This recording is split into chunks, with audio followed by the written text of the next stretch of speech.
The Late Night Alternative with Iain Lee on Talk Radio. We have ways of making you talk.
Increasing the volume when the adverts come on, says Payam.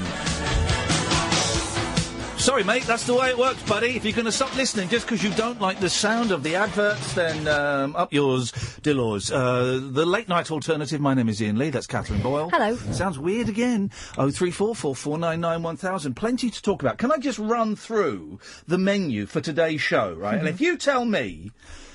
you've heard a show is more diverse than this, then God damn it, I'm gonna eat my fist.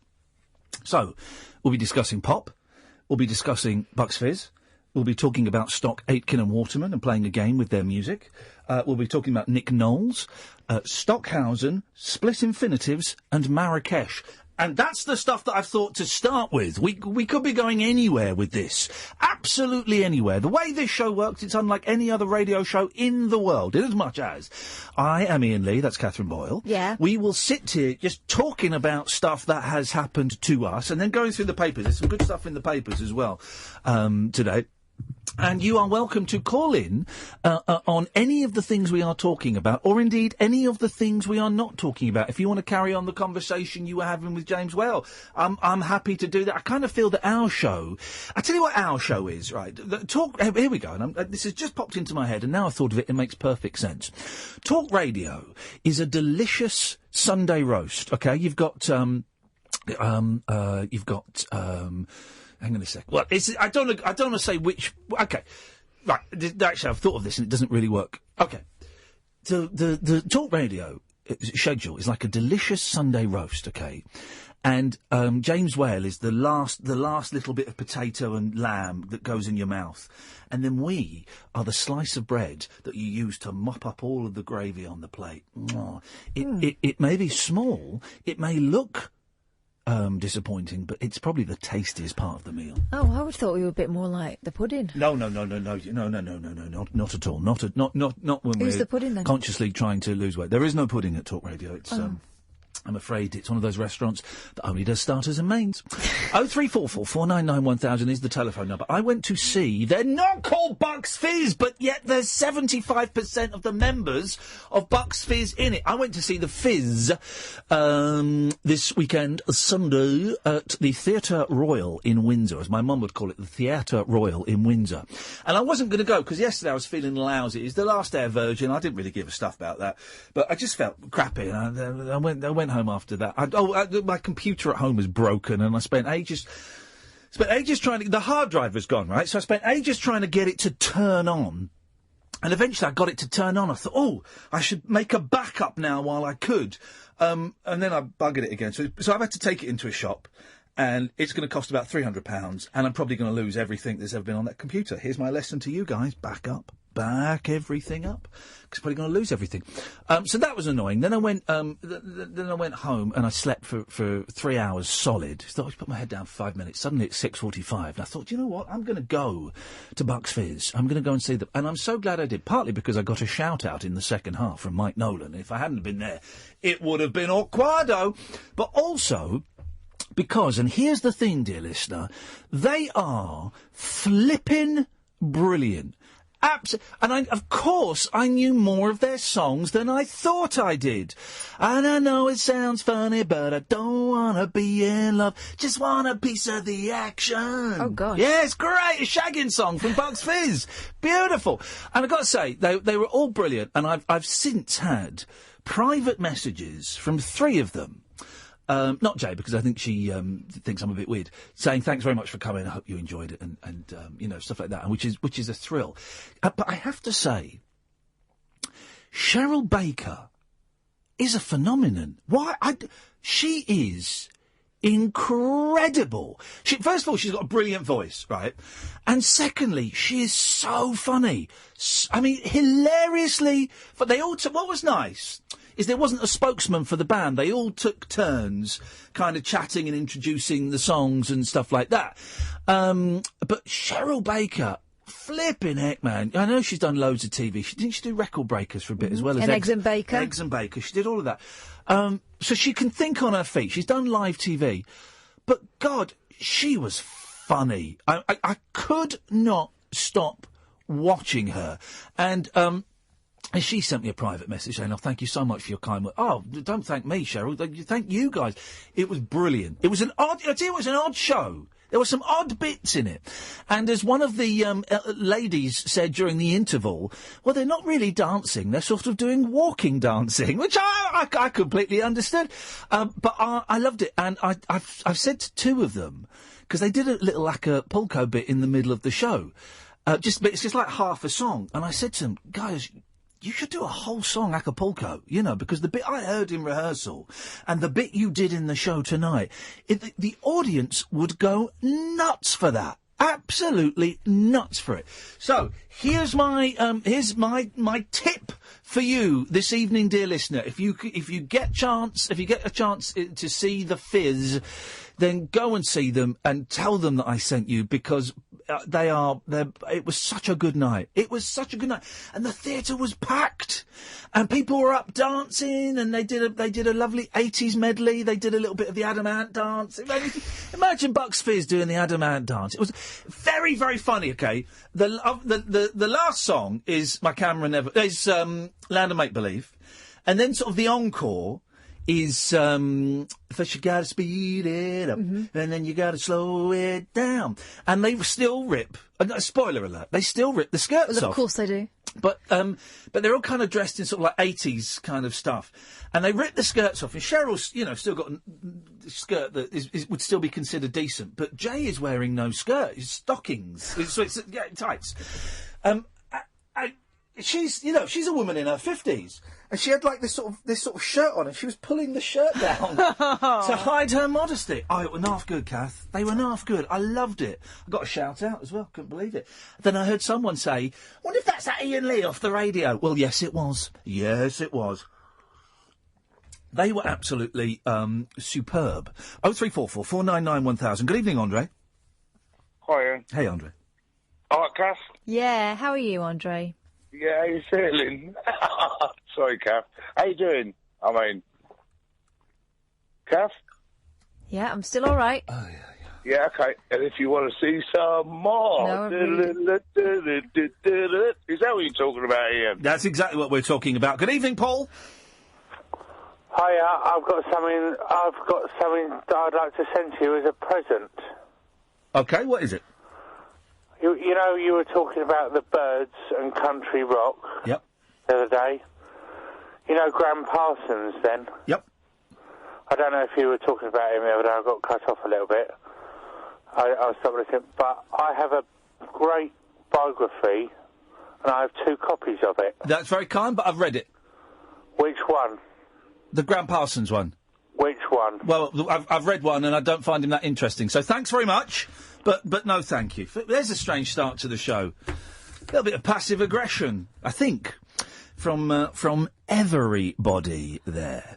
0344 499 1000. Katherine and I played a fun game earlier on, which we think we might play. Because I'm going to meet Mike Stock this Thursday, going to his house, and what's going on here? It's a little bit. Oh dear, I mean that's... Hang on a minute, I'm still going to unplug my microphone. Oh dear. There we go. That's... Who's been fiddling with that? Someone's been bugging around, haven't they? Just going to plug my microphone back in. Everyone, here he comes. No, it sounds funny. There we There go. he is. Hello. There we go, we're back. Hello. Oh dear. Oh, see Daisy. Psst. So, this Thursday we're going to go and see Mike. I'm going to go and see Mike Stock. Going to his house, very, very excited. He is one of the most successful music producers of all time. So I've treated myself to Stock, Aitken and Waterman Gold, triple CD of their greatest hits. Mm-hmm. And Katherine and I were playing a fun game earlier on that maybe you'd like to play as well, dear listener. I've come up with a name for it. Yes? Stock, Aitken and Waterman? I was going to call it Beat the Intro. Oh. And I'm going to play an intro to one of their many, many hits, and you guys have to try and tell me what it is. But can you beat Kath? Because Kath has got nearly all of them right. There was one. Where was the one? Hang on a minute. One that I hadn't remembered from... this one you didn't get. From back in the day. There we go. So there we go. What do you think this song is, guys? Sounds like the start to the close show, doesn't it? Sounds like the start of a lot of Stock, Aitken and Waterman songs. What do you think that song is? That was the one that confused Katherine. 0344 499 1000. This is the Late Night Alternative with me, Iain Lee, on Talk Radio. The wild man of late night radio. The Late Night Alternative with Iain Lee on Talk Radio. We have ways of making you talk. 0344 499 1000 is the telephone number. If you want to give us a call. So far, we've had a drunk and a loser calling us. If you want to beat that, you can. Can you tell us what song this is, please? It's a tough one, but it's a music-themed show. I know we did music the other day, but I was Greg Scott, who's a radio and TV presenter, sent me this link to Dan Wooten's Facebook page. Now, Dan Wooten, of course, is the Sun showbiz expert, and it's a very strange video. And I watched it, and the first 30 seconds, I'm thinking, well, this is a joke. It's not a joke. You know Nick Knowles, who does DIY SOS and Young Women? Well, he is... Well, I'm going to play this, OK? It's a video, but I think you'll get the idea. This is the most incredible 1 minute and 37 you are ever going to experience. It's Nick Knowles, OK? Here we go. Hi, I'm Nick Knowles, and we've given... I didn't remember that he's... Sorry, I don't need to say it's Nick Knowles. He himself says it's Nick Knowles. Let's find out what Nick Knowles has got to tell us. Hi, I'm Nick Knowles, and we've given Bizarre an exclusive insight into my new album coming up. And Into what? Beg your pardon? Into what? Your new album? But the guy from DIY SOS and Nick Knowles? It can't be. Let's try it again. Hi, I'm Nick Knowles, and we've given Bizarre an exclusive insight into my new album coming up. What the heck? Well, OK, fair play, because Alexander Armstrong released an album. He's a great singer. Bradley Walsh released an album. He's a great singer. For goodness sakes, Jack Duckworth released an album, and he's a singer. Let's see if Nick's going to give us any glimpses. I invited you along to our rehearsals. When the rain is blowing in your face. What? And the whole world is on your case. Right. He's got his eyes closed. He's got his eyes closed. That sounds... and I'm going to say this because my dad is now dead, OK? And it was the 70s. But that sounds like the voice my dad would do when he was trying to sing like a black gentleman. That's that voice. It's Nick Knowles. Here we go. I could offer you a warm embrace to make you feel my love. Wowzers. Music's always been there in the background. Yeah, music's always been there in the background. Well, so you must really love it if it's just there in the background and not your main driving force and passion. When he gets home from work and picks up the guitar and strums for a while, I find it a very sort of therapeutic. You know, a lot of TV people go out and make a swing album or a country album. A lot of TV people go out and make a swing album. Right. Can we think of any? I know. Nicky Campbell did, but he's a songwriter of some renown. Anyone else? Any other TV people? Swing, though. Swing. He said many TV people go out and make swing albums. I can't think of... Well, are they? Well, what about the country? Thank you. Just for a second there, Catherine, you did just say the first syllable of the word country. I didn't. Yes, you did. Can we get that last 30 seconds, please, Sam, and play it back? Because you... Catherine, do you not know... You don't know what you said. Hang on a minute. I do know, but I know I didn't say that. Stephen? Yes. Did you hear Catherine? Yes, I did. I'm sorry, Catherine, I'm going to grass you up, but yes, I did hear you. Yeah. Hang on. Thank you, Stephen. Come to you in a second. Star? Star? Yes? Did you hear Catherine? Sort of. It was a little bit muffled, but I did hear something. There we go. Sam's gonna find it, and then you can apologise. I'm sorry for anyone to the ladies and gentlemen who heard me pronounce.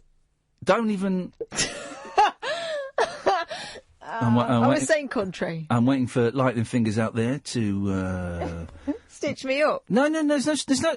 Hey, are you gonna go? There's no stitching up out there, right? All I've done is ask him to lift the audio from this show and to play it out so you can hear what a terrible. Have you got it, Sam? You play it. Here we go. This is it. Let's have a listen. Anyone else? Any other TV people? Swing, though. Swing. He said many TV people go out and make swing albums. I can't think of... Well, are they? There we go. Thank you. Thank you. There we go. I would like to apologise to Catherine's children. Your mummy is a very bad person. She's I didn't put a T on the end. You see, you're common as well as foul-mouthed. Unbelievable. Thank you, Sam. Let's carry on with Nick Knowles. Well, Stephen and Star, we'll come to you in a second. Here we go. Like that. This had to be something that came from me. Yeah, I'm really proud of it. Let's just remind ourselves. I think it really stands its ground as an album. It really stands its ground as an album.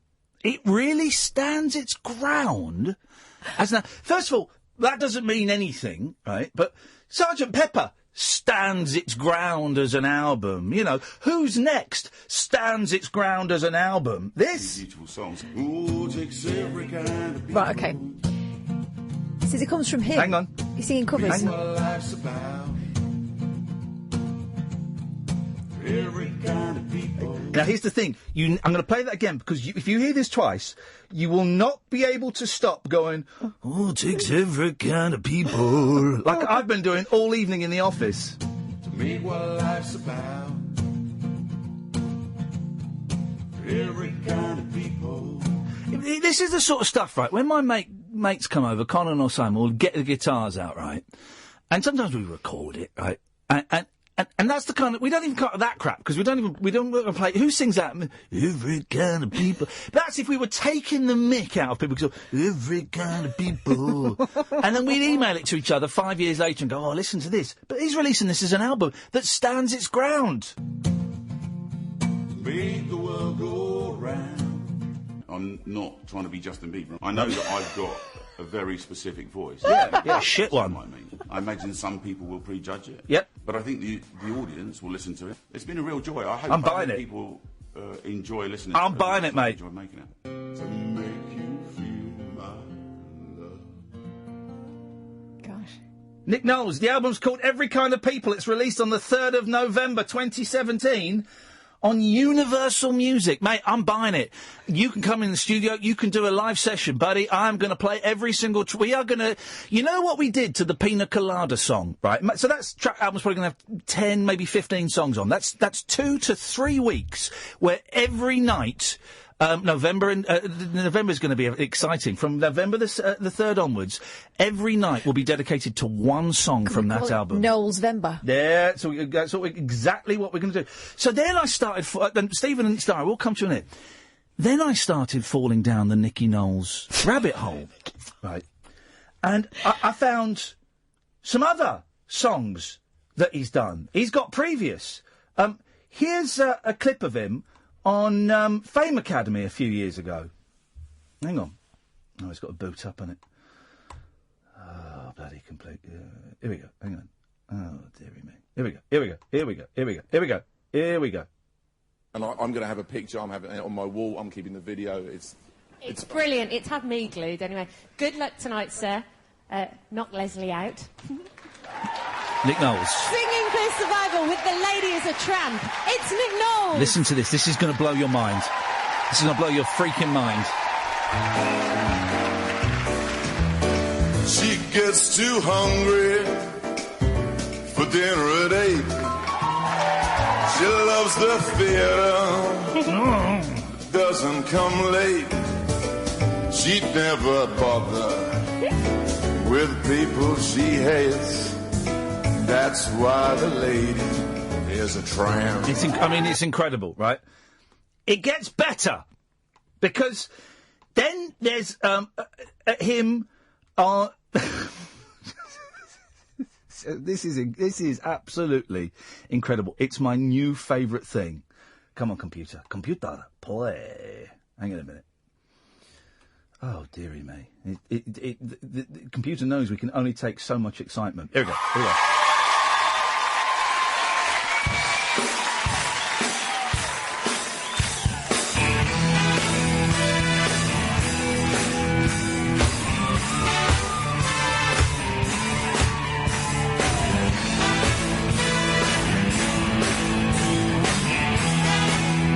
Here we go. Nicky Knowles. But you're not home. Your mind is not your own. Your heart sweats, your body shakes. Another kiss is what it takes. You can't sleep, you can't sleep. There's no doubt you're in deep. Your throat is tight, you can't breathe. Another kiss is all you need. Oh, you like the thing that you're as young to this stuff. Oh, yeah. It's closer to the truth to say I can't get enough. You know you're gonna have to face it. You're addicted to love. It really is now. What a range. What a gravelly range. 3 notes. Some of you may be thinking I'm being unfair. Well, this person does. Terry, not his real name, says, hope for your sakes he hasn't heard the utter tripe you two produce with the rabbit hole. Well, thank you, Terry. Andrew's texted, Dear Iain and Kath, can you hurry and get onto the Stockhausen, please? Nick Knowles singing is worse. Have you seen this tweet from the Hounds of Tsar? Go on. You should do an album launch party, hashtag Nick Knowles and album party. It really is, it's quite remarkable. If you think we're doing him a disservice, maybe you think his singing is wonderful and is superb, then please phone up and defend. Will you be rushing out to buy Every Kind of People by Nicky Knowles? 03444991000. Stephen and Star, stay there. Come to you after this. This is Talk Radio. The Late Night Alternative with Iain Lee on Talk Radio. We'll get you talking. Well, my sister says Nick Knowles is the British version of Tom Waits, and as we know, Tom waits for no man. Let's go to Stephen. Good evening, Stephen. Hello, mate. How you doing? I've got a bit of a headache. It's not really a headache. It's very cloudy. I've got a cloudy head, but apart from that, I'm fine, mate. What you got? Well, I bang up about 2 things, but now it's 3 things. Beautiful. You remember the other week you done just Kath is a part of the show. Say that again. How much is Kath a part of the show? And I said 70-30. What, 70% my favour, 30% her? Yes. Well. It's now 80-20. Oh! Stephen! Wagwan! Yep. And the other thing is how you solve... Hang on, Catherine, do you want to say anything? But keep it short if you can. It's not... Well, I don't want to take up so much of his time. Excuse me. Oh, no, it's fine. I'm a bit worried about your cough. Fags, isn't it? Oh, Stephen. So, the other thing is how you solved... I wouldn't say you solved the burglary, but how you got my stuff back this week. Oh, OK. Well, yes, tell me. As you know, I live in a tent. I'm homeless and I got divorced and all that. And I stupidly befriended somebody earlier on last week, and they saw what I had. I don't live in unluxury. I'm not in luxury, but I'm not unluxurious. So they came round. Yes. They and I helped them out and sort of. Anyway, they went back later that day and burgled me tent. Oh, scumbags! They stole me tablet and me battery packs. They got these battery packs that I charge up in the bookies. Yeah. And they stole them. So I sent a few text messages, like in tempo. You're fuming. Yes. And I sent a few of those, effing this, effing that. Yes. So I don't effing get my stuff back. And so I sent a few of that. I knew who it was. I got some. So I sent some text messages, and then these 2 fellas rang me up. Yes. And said, if we bring your stuff back, can we call it a day? Oh. And I said, you wore them down with abusive text? That's unusual. It was a few calls and some people went to places and stuff. And all right, you got the heavies in. So they rang up. These 2 fellas rang up. They weren't the most intelligent people in the world. No. And this fella said to me, "Is your name Iain Lee?" What? I went, "No." Uh-oh. And he said, "Well, no, you must be Iain Lee." Well, when you do Twitter... Yes. On the front of your tablet, it comes up, Iain Lee has twittered and, Yes. Because your name came up. They were so... Hang on. Are you saying some ruffians want to duff me up? No! Thank Christ for that. I was wondering... wondering where this is going, but this is not going there. No. Because they'd seen missus! Because they'd seen you come up on the front of my tablet. They cacked themselves because they knew that I knew karate. No, I wouldn't have said that either. Well... Do you know karate? I do know. I'm a karate man. Karate master. Oh, right. Master now. So, anyway, I got it back. I'll bring my nunchuckers in on Friday. And the other thing I was going to say... Yes, sir. Is, You can't do nunchuckers on a radio show, can you? Yes, you can, mate. It don't work. Yes, well, no, because first... I'll do the other end of the phone. Well, you'll hear... I'll do it... I'm so precise, I'll be doing it by the microphone, and you'll hear... Interspersed with, ow, oh, ow, ow. Yeah, definitely. I'll bring the chucks in. Maybe Thursday I'll bring them in. And the other thing I was going to ask is there any tickets left for Brighton? No, sold out, mate. Oh, you're joking? No, I'm not. It's sold out today. I've got a Twitter. I saw the Twitter. Mate, we've been banging on about it for 2 months. I know, but Plenty of tickets left for Scunthorpe this Sunday.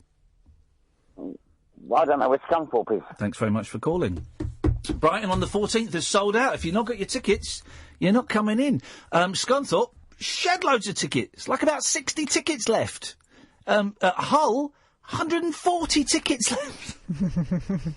If you want to know where we're playing, go to therabbitholeshow.com and have a look at the events page there. Good evening, Star. Hello. Hello, Star. I was ringing to guess the little snippet of song that you played. Here we go. What song is this? It is from Pete Burns' band, Dead or Alive, and it's You Spin Me Right Round. You're now interesting. You're thinking of, aren't you? What is this song?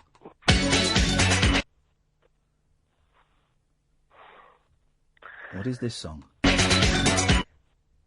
That sounds like the beginning of the song. Okay, but this is the one I was playing originally.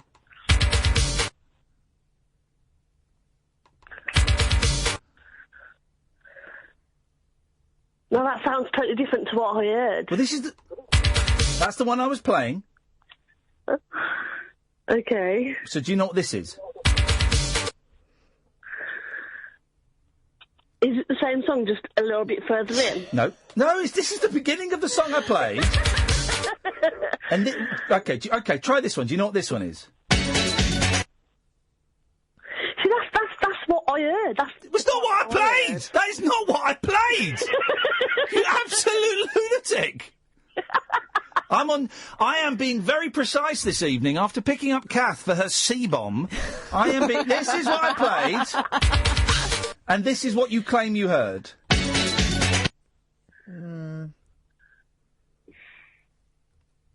I have not got a clue then. Thanks very much for calling. Evening, Steve. Hiya. Hello, Steve. Well, you lighting a fag up, Steve? Yeah. Pardon? Yeah, sorry. I can hear the lighter going.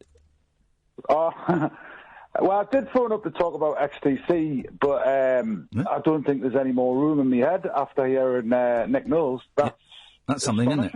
Yep, that is something else.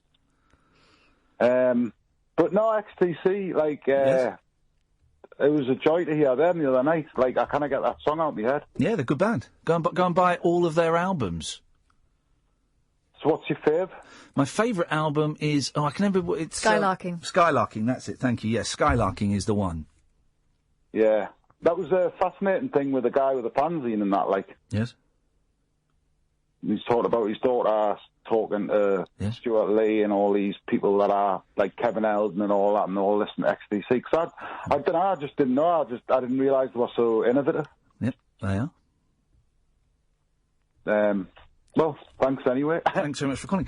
Is it me, Catherine? Or I feel like I'm having to do a lot of work tonight with everybody. Is that it? Or have you noticed that? I've noticed that. I feel like I'm having to do a lot of work. I think what happens over the weekend is that listeners don't get cranked the way they do during the rest of the week, and someone's forgotten to wind them up. I mean, before they come on. I mean, he was still lighting his flag when he... Feel free to phone up and have a chat about anything, right?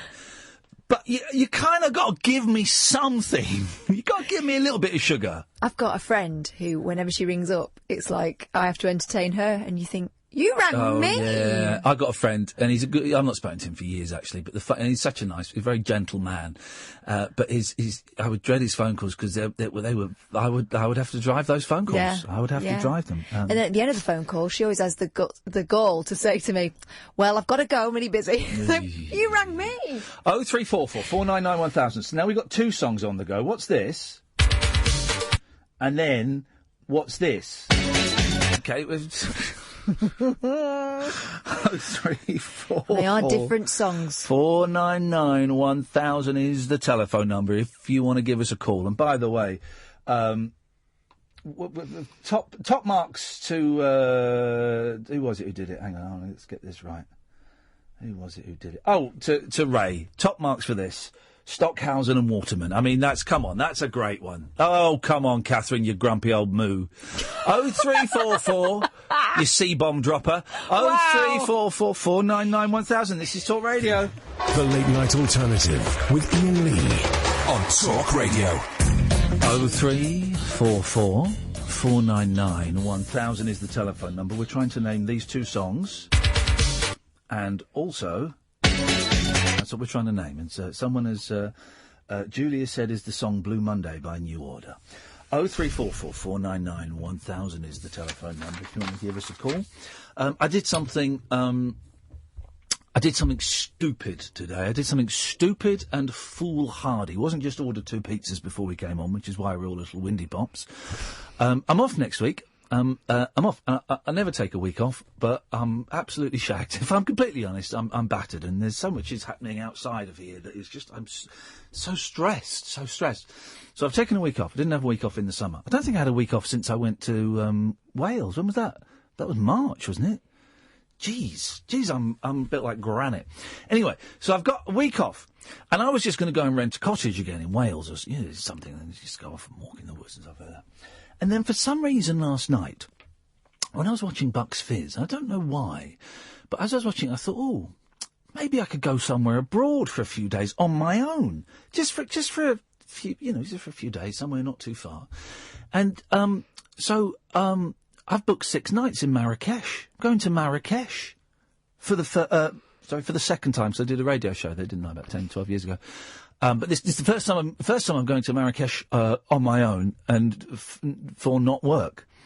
So I've booked it, and I spent ages fanning about on price comparison websites. And I did that thing. You've got to delete your cookies every time you go to a new website. Delete your cookies because the price keeps bouncing up. Is that right? Yeah, it keeps bouncing up. And in the end, I've got flights and a hotel for 6 nights. 490 quid. That's amazing. Now, the flights, they're not direct. I think there's a stopover of a couple of hours, so I think that the journey time's about 6 hours, which is I spend a couple of hours in Casablanca Airport. I'll be cool with that. And the flight back is like 6:30 on Sunday morning. That'll be all right. I'll get up, be fine. I've not got a problem with that. And the hotel, it's kind of more of a hostel stroke hotel, but I've got my own room. I've got my own bathroom. And I always think at these places, all I want is a bed and somewhere reliable to take a dump. And that's it, really, because the rest of I'm not going to stay in the hotel room in the day. I'm going to be out, probably smoking hashish and getting bummed. This is. What are you talking about? This is what I don't know. I don't know much about Marrakech, so I've ordered a guidebook that's coming tomorrow. I'm going to Marrakech. And I don't really do these spontaneous things like this. And it's like move over Michael Palin. Yeah, isn't it? Well, I'll take my little digital recorder and I'll make like a little audio diary. But my plan is to go there, take a couple of books to read, do some writing, and walk and come back wearing a fez and curly slippers. That's the plan. If anyone has any tips on Marrakech, you're not allowed to. I can't remember what money they use, but you have to get it in the country and you can't take it out of the country. Right, that's what they said about Cuba. About where? Cuba. So prepare to be ripped off, I think is the key phrase there. But I'm wondering what to do. But I was just sat on my bed feeling miserable partly because I bought Call of Duty 3 Black Ops and it's rubbish. It's not real war. You're fighting robots and you can run against the wall. So that was disappointing. So to get over that disappointment, I thought, let's have a little look here. And I can. Oh, it's 750 quid. If I can get it for less, if I can get it for less than £500 and it's decent, I'll do it. And then I could, and then I found myself paying by PayPal, and I've done it. And so I'm going on. So Sunday we're in Scunthorpe. If you want to come and see me and Catherine, we are in Scunthorpe. Plenty of seats left at the Cafe Independiente. Then we have to leave bright and early Monday morning to come back, and then I'm going to get straight to Gatwick Airport to to fly to Morocco. I arrive at 10:30 in the evening.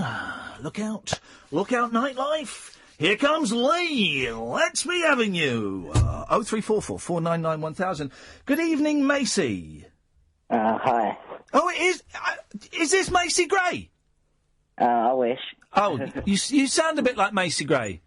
Do you know the Macy Gray song? No, I don't know it. Do you know who Macy Gray is? Yeah, I do. Who is Macy Gray? A singer from the 80s, was it? Yeah. I tried to say goodbye and I choke. That one. Great song. Yep. Massive stoner. Yeah, I know. That's why she's choking. There we go. I like Macy Gray. I bought that album and I liked it. But you're not Macy Gray even though you sound like her. No. But then maybe Macy Gray would say that if she were to phone up my show again. She'd say, I'm not Macy Gray. Sorry. Anyway, Macy, Macy, what would you like to say? What do you think about the Premier League this year? Or football? Who do you think's going to win it? Spurs? Really? Are you serious? No, okay. West Ham, then. Nah. You got to be kidding. Arsenal? Oh, that's even worse. Come on. Port Vale? Oh, no. Accrington Stanley? How'd you know? Yep. They're definitely going to win it. Have I got it right? Yeah. Nice one, man. I enjoyed that. Thanks a lot, Macy. Thanks for calling. What the hell is going on with these dotards? Thanks, Kimmy Yum Yum. What's his name? King Yum Yum. Kim Yum Yum. Isn't it funny when the leader of North Korea is teaching us our own language? Well, he's not really, is he? Why? Translator is. Well, either way. He said something in Korean and they translated it. Either way, because of him, because of our... this was it. I was looking at going to North Korea. This was my first choice, was to go to North Korea. Oh, I've just remembered. And I was Googling trips to North Korea because you can go and it's expensive. But I thought, do you know what? I'd love to go to North Korea. But you can only go at certain times. You have to book it through. There are only a few companies that do it, and they only do certain windows throughout the year. And there isn't a window to go next week. But yeah, I was looking at North Korea. North Korea was going to be the first choice. I was going to drop a few grand on that and go to North Korea. That would have been exciting. Good evening, Jay. Please, for the love of all that is holy, be the first decent caller we've had this evening. I try to say goodbye and I joke. I enjoyed that song. I liked it a lot. It's a good song. It is a great song. Yep. I know it's the two songs. Okay, right. Here we go. So which one's this? I'm Your Venus. Okay, Venus. and which one's this? Is it? You spin me right round, baby, right round. Okay, right. What I'm going to say is, go on. You got both answers. Around. You got both answers wrong. Boom. But you did mention one of the correct titles, but you didn't attribute it to the right song. Oh. Thanks for calling, Jay. What is wrong We're with 7 callers deep. We're still playing this game. There's no quality. I can't get onto the Stockhausen until we get this done. I can't do it. Flipping heck. Dotards. Each and every one of them. Man alive. Do you know what dotard means? Yes, I do, actually. Do you know what it means? Go on, yeah. Well, do you know what it means? Yeah, I do. It means someone who is old. Doddery. Thank you. Well, yeah, I know. I was about to say that. But you waited for me and then you jumped in after I'd filled in the blanks. So, yeah, I knew what dotard means. Okay. We have no evidence that you knew what dotard means. Yeah, you have. No, we've got no evidence. Evidence Coming of my from you, previous... you potty-mouthed harridan. Is it harridan? Is that the word? You don't know what harridan is. I think I do, but I don't know why you'd be calling me it. Oh, man alive. Do you know what pushing your luck means? 0344 499 1000 is the telephone number if you want to give us a call. Please, Bill, will you be the first decent caller of the evening? Hello? Hello, Bill. No. Oh, yeah, okay. You're going to Marrakech, to quote a place called, I know a song about that. It's by Crosby, Stills, Nash and Young, called I'm going to Marrakech. It's called it's called what? I'm going to Marrakech. Yeah, that's what it's called. Always. It's Crosby, Stills, Nash and Young. It's called. Well, you've just named two different groups there. Who is it by, and what's it called? Well, I can remember some of the chorus, which is "They're taking me to Marrakech." All on board the train. I'm certain it's those people or whatever as such. And it's called I'm Going to Marrakech. It's called I'm Going to Marrakech. Something like that. I mean, it's something like that. Obviously, this is back in the hippie days. Yes. Can you sing it to me, Billiam? They're taking me to Marrakech. That's speaking it. I don't sing because I usually, if the building's on fire, I'll sing because it empties it quick. Come on then. Let's hear it. They're taking me to Marrakech. That's speaking it! You're speaking it to some tune! Come on! I'm doing a Rex Harrison bit or whatever. Is this Nick Knowles? Singing. Bill, thank you very much indeed. Apparently there is a song called I'm Going to Marrakech, which is appropriate for me because I, too, am going to Marrakech. Not on a train, on a plane. Hello, Chris. Hello there. Hello, Chris. How are we doing? Not great. Not great? Why's that then? We've not had one decent phone call yet, and I suspect we're not going to get one now. No, I don't think so. I think I know both the songs anyway. Okie dokie. Let's start with... What song is that? You think you're a man, but you're only a boy. Okay, then what song is this? That was You Spin Me Round, Dead or Alive. Well done, at last. Okay, God for that. You're now through to round two. What song is this, and who sings it? Love it ended, can't be mended. The feeling's gone, but it's missing too long. Is that Divine again? Don't have the heart. Who sings it? The heart to tell you. It's Clifford. Oh, all right then. All right, this guy is good. Contender. Okay, here we go. These are all from the stable of Stock, Aitken and Waterman. Here we go.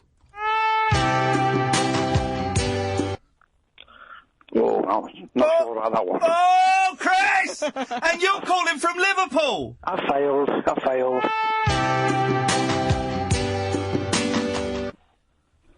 Oh, no. Thanks for calling, Chris. Thought he was serious. What is this song? It's a great one, that. It's a great compilation, a cracking compilation. That is me sorted for the next 6 months. 0344 499 1000 is the telephone number if you want to give us a call. If you can give me any more on Marrakech, apart from a song called I'm Going to Marrakech. Anything more than that would be gratefully appreciated. It's a safe country, isn't it? Marrakech? Morocco. Yeah. Ish.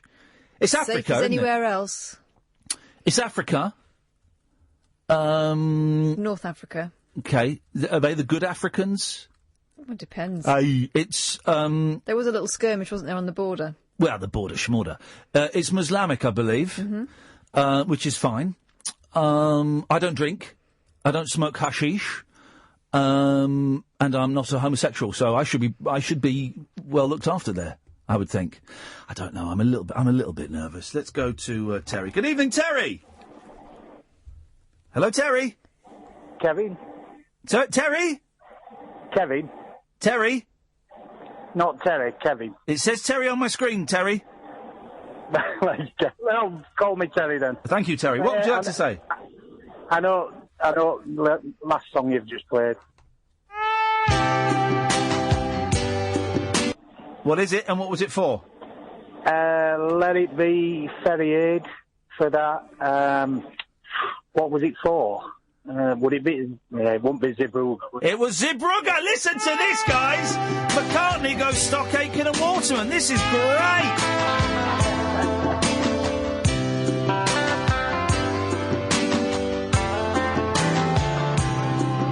When I find myself in times of trouble, Mother Mary comes to me, speaking words of wisdom, let it be.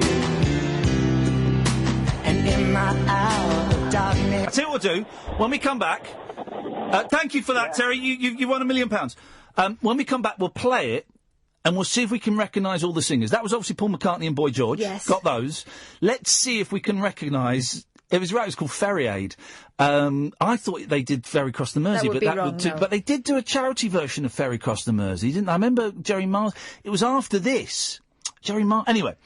0344 499 1000. Ray and Kyle, stay there. We'll come to you in a bit. When we come back, we're going to play Let It Be Ferry Aid, and we're going to see if we can name all of the performers. We've also got a really good interview with a guy who's compiled a book of letters of complaint to the BBC. It's a cracking book. I'll get all the details because I think a lot of you would enjoy this book. I absolutely loved it. 0344 499 1000 is the telephone number if you want to give us a call. I'm not here next week, guys. I'm going to Marrakech to quote the famous song of the same title. So if you want to speak to me, tonight's the night. This is Talk Radio. Talk Radio. 0344 499 1000 is the telephone number if you want to give me a call. I'm Iain Lee. This is the Late Night Alternative on Talk Radio. Across the UK, online and on DAB. Take a far-out trip into the twilight zone of late night radio with Ian Unmissable late night radio with the original king of unconventional conversation. Make contact with Ian Lee. The Late Night Alternative with Ian Lee on Talk Radio. Evening. It's a strange, slight delayed start to the show this evening. All the calls have really made me work hard for my money. 0344 499 1000. So far we've spoken about Bucks Fizz. We've dismantled Nicky Knowles' singing career. We're playing Beat the Intro with Stock Aitken and Waterman tunes with no hint of irony because we love them. Let's take a couple of calls and then we'll see if we can name the pop stars in the Ferry Aid. Yes, Ray. Good evening, Ray. Hip, hip, hip. Hip, hip, hip, Ray. It's so lovely to be hearing the music of SAW. Isn't it great? I loved them even when they were, like everyone hated them. Yeah, me too. I loved them. I don't get that. I think, people think it's cheap and it's nasty and it's cheerful. You try having. How many hits did I see that Mike Stockard had in the top 75? Something like 100. So, it's an insane amount of hits those people have had. Yeah, and in 89, I think they had about 8, 7, maybe even 9 number ones. Yeah. And you get all these snobby old blokes on Twitter going, well, of course, you can't compare it to Motown. It's really important to remember the political climate in Detroit when Motown... No, it isn't. No, little kids, people that were buying those records didn't give a stuff at the time about the political climate of Detroit. And also, here's the thing: Motown released a load of stinkers as well. Everyone forgets that. Can I also interject? Yes. The 80s were crappy for a lot of working class people. So it was a quite similar political climate. I know there wasn't the racial thing going on. Well, but there was in a certain extent. There were for black people in Britain. Yeah, but I'm not... The NF were on the rise. But Motown released a load of stinkers, so yes, you can compare them, you absolute musical snobs. Anyway, Raymondo, what have you got? Right, well, let's have a crack at this Beat the Intro, then. Well, hang on, we're not playing that anymore, Ray. Well, right, no, hang on, I'll find one. All right, here we go. Tough guy, yeah? Have him. I'll give you an easy one to get in first, okay? Let you warm up, yeah? Okay. Here we go. All right. Oh, dear, that's a bit brief. Oh, come on. Easy. Did it? Oh. Oh, this is the easy one! Really? Oh, that's Showing Outs. Get Fresh at the Weekend. By Mel and Kim. You're through to round 2. Say I'm Your Number One by Princess. Okay, you're through to number 3! Oh! Gordon, happening all over again. Jeez, this guy's a hit machine! Right! Right, we're going deep. Go. Roadblock by SAW. Oh, he's making you sweat. No, he's not. Here we go. Oh, Brother Beyond. He ain't no competition. Okay, all right, okay, fine. And again? Oh, Lord. Oh! You got him. Oh! You got him on the ropes. Again, go on. Last one, mate, last one. Oh, that was, hang on. Oh, Ray. Not big fun, is it? No, it's not big fun, but it's big fun cutting you off. I just found this. This is on here as well. Look.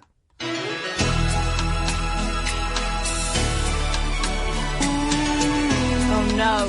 Oh no, really? Life goes on day after day.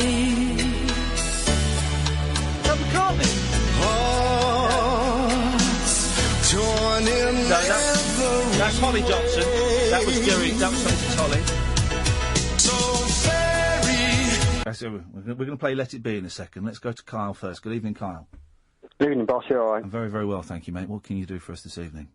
Well, I was going to say, I was ringing up, obviously, whilst I was old. I missed the reveal because I was going to say it was Ferry Aid. Well, do you know this? No, you see, that sounds like... oh, no, it's not. It sounds like the start of Mercy, Mercy Me by my man Robert Palmer. Yeah, it's not there. No, it's not.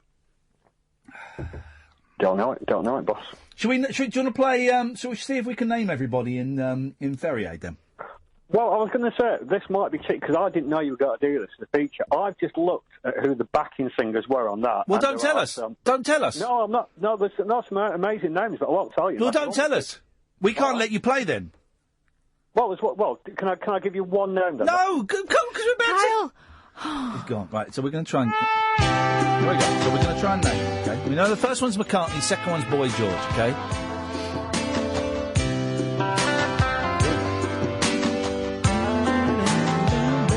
McCartney sounded great as well. I find myself in times of I love 80s McCartney. Love it. Mary comes to me, speaking words of wisdom, let it be. Paul McCartney, number one. Okay. Then we're going to go to Boy George. And in my hour of darkness, she is standing right in front of me, speaking words of wisdom. Who's that? Let it be. No. Yeah. Let it be. Still in. Let it be. All right, boys. Let it be. Let it be. Oh. Whisper words of wisdom. Let it be. That's someone different. Is that the bloke from Brother Beyond? What, Ben? Is he called Ben? No, Ben, you're thinking of Curiosity. Oh. Nathan. Nathan. Whisper words of wisdom. Let it be. All right, so we're going to write this down, because then we'll look it up. So, Macca, Boy George. Yeah. I'm going to say Nathan. Go on, but a question mark, though. Nathan, question mark. Okay, right. When the broken-hearted people living in... Who's that? In the world agree, there will be an answer. They all sound the same. Let it be. Oh. Although they may be parted, there is still a chance that they will see. Oh, who's that? I know who that is. Who is that? Although they may be parted, there is still a chance. Tony Hadley? No, it's not. No.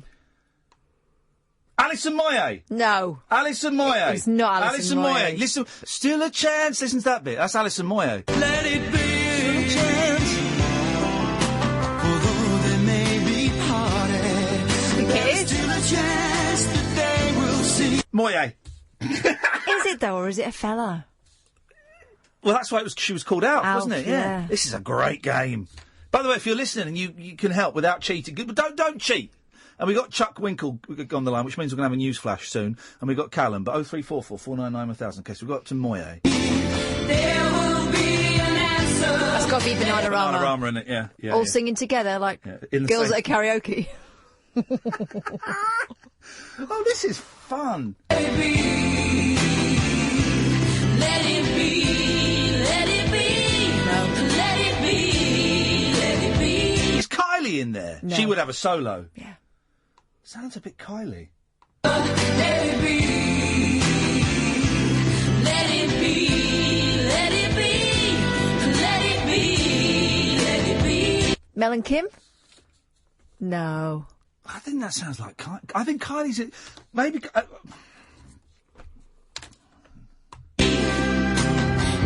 will be an... That's Kylie. It's not. Kylie's in there. As backing, yeah, maybe. Yeah. Kylie's in there, definitely. answer. Let it be. Let it be. We'll watch the video in a bit so we can see. This is great fun. I hope you're enjoying this at home. Here we go. Jackie Graham. Is it? I reckon. Let's put that down. I like Jackie Graham. I met her. Jackie Graham. Okie dokie.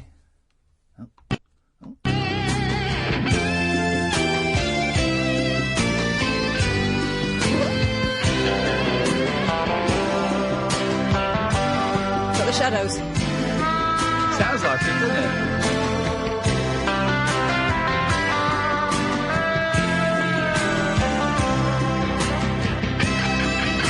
That's got to be May.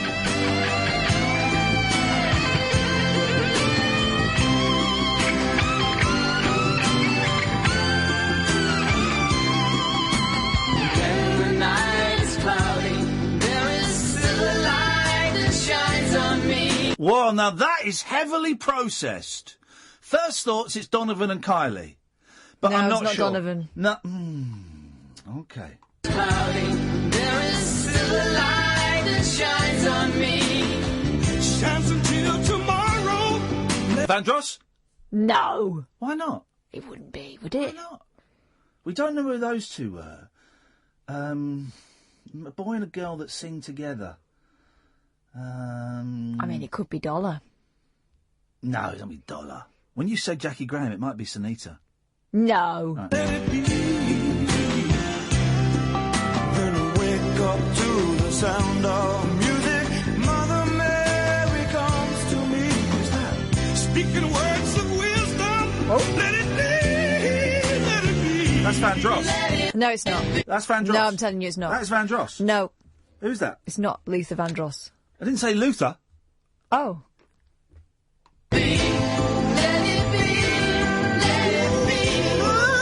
Yeah, unfortunately, dear listener, you're going to have to listen to this again as we play the video, so...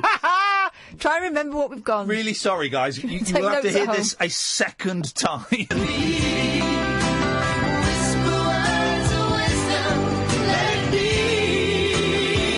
That's definitely Vandross, because Kyle said there were some impressive singers on there that surprised him. Oh! Tracy's tweeted us. Yeah, we've heard Kim Wilde. We've heard Kim Wilde. I reckon Kim Wilde was just before Vandross. Kim Wilde. And I'm getting lots of people tweeting that it wasn't Alison Moyer, it was Andy from Erasure. Oh, get out of town. I'm not... What, that was singing or was called Alf? No, that was singing. No. Well, I'm not looking at Twitter because I'm not a cheat.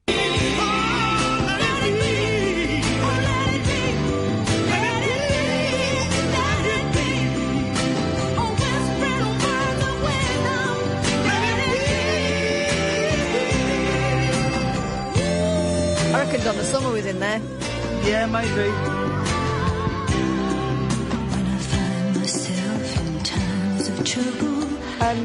Cyndi Lauper, no. No. Blondie. When I find myself. No, it's Kate Bush. That's exactly who it is, yes! Kate Bush! What the hell is she doing in there? She's raising money for the victims of Zeebrugge. Good for her.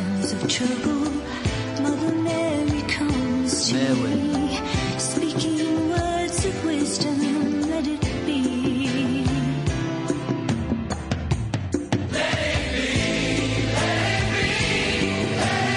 This is brilliant! This is a brilliant version!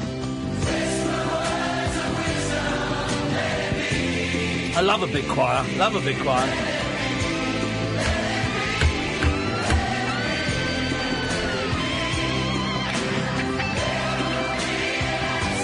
May going at it. It doesn't sound like May. Here we go!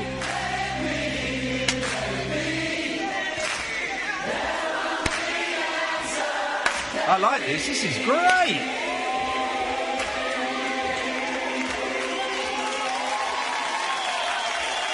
A little bit self-congratulatory at the end. Go us! We'll take a break and then we'll come back and we'll find out who was who. Across the UK, online and on DAB. The Late Night Alternative with Iain Lee on Talk Radio. 03444991000. We'll play the video in a bit and we'll point out who is who in a second. Good evening, Callum. Evening, you alright? I'm all right, Callum. You all right? Yeah, not bad, thanks. What you got for us?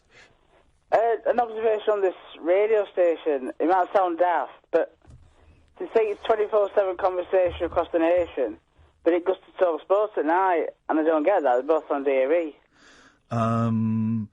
But it's still 24 hours of conversation across the nation. It is. But going about football, then it gets boring. Yeah. Don't say interesting conversation, Yeah, is it? there's, I mean, listen between 10 and 1 in the morning. It's not to everyone's tastes, but it's 24-hour conversation. Across the nation. Sometimes we have lock-ins on this show and we go on later than 1 o'clock. I know you've started doing that. Maybe you're starting to... Hey, what do you mean we stopped doing it? We only introduced it 2 weeks ago. Well, we start somewhere. Well, yeah, but we haven't stopped doing it. We started it 2 weeks ago. Started. Oh, right, sorry. OK, right. What would you like to hear through the night, then? Just a load of clowns ring up. Clowns ringing up? And more shows like Howard Show as well. I listened to Howard at the weekend. It was, I thoroughly enjoyed it. It was a good one last night. It were, yeah. Yeah. Do you believe in all that rubbish? I believe in a lot of it. There's a lot of it out there. What about 9/11? Who did 9/11? Was it the American government? Illuminati. Was it? You did ask. Yeah, I did. Oh, I did ask. What makes you think that? Where's the evidence for that? It was to reconstruct society across the world and how the world is today. Hasn't worked, has it? It's made it more violent, which is what they wanted. Why would they want more violence? It's part of one world order, new world order. And but why would one world, new world order want more violence? You'd have to ask them. You're the one that's come up with that. You were the one that's put forward that intelligent idea. I don't understand why. What would be their benefit of more violence? It's supposed to rule off fear, don't they? And while that fear's there, the system will remain. But if everyone were happy and had food in their belly and money in the bank, wouldn't they be more likely to do as they're told? You'd think so, but it doesn't seem to work that way. If I had enough money in the bank, right, and the government were nice, and then I'd vote for them. Mm. Not one that makes me more scared. I think we should all be equal and go back to how it used to be in the ancient world. In the ancient world. One day we will return to the ancient world, Callum. I believe that. Didn't they used to kill each other in the ancient world quite a lot? Like Cleopatra went through about 4 of her siblings. I don't know, it's happening now, isn't it? It is, Callum. you've got a Wise fair words. point there, Best call of the night so far, mate. Thank you. Cheers. Here we go. Right, so let's go through this, right. And so this is the video of... why is that? There we go. Paul McCartney's voice from 1970, I've been reliably informed. Oh. Even though he's going to mime it in 1980. With his hair from 1980. Love it. So we've got Paul McCartney, yes. When I find myself in times of trouble, Mother Mary comes to me. Slides out of the window, remember? Let it be. There we go, window. And in my hour, Boy George, we're all right. she is standing right in front of me, speaking words. One of Bananarama and Nick Cayman. Nick Cayman and one of Bananarama. Siobhan Fahey. Let it be. Actually, it's Karen Woodward. Was it? Yeah, I've got the list here as well. I've got Karen. Who's that? King, Mark King. Paul King. Paul King from King. Mark King from Level 42.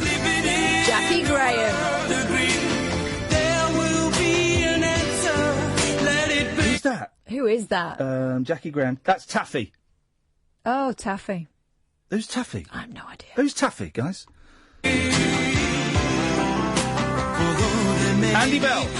Oh, it's Andy Bell. Yeah. There is still a chance that they will see. Country Charlie! Yes! Mark King on bass. Let it be. Melon Kim. Let it be. Oh. I was right. Melon Kim. That's sad, isn't it? There will be an answer. Let it be. This is brilliant. Let it be. Oh, Melon Kim. Let it be. Let it be. Who's that? Who's the fella with the long hair? That might be Gary Moore. There will be an answer. Oh, poor old man. I think Jackie Graham. She's bonkers, but lovely. That's Gary Moore on guitar, not Brian May. He's kept his coat on, he's not staying. Not Fla! Of course it is, it's so boring. He's worked this out using a computer and an abacus.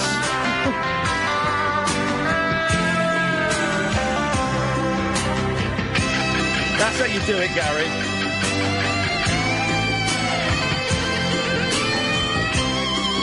Beautiful.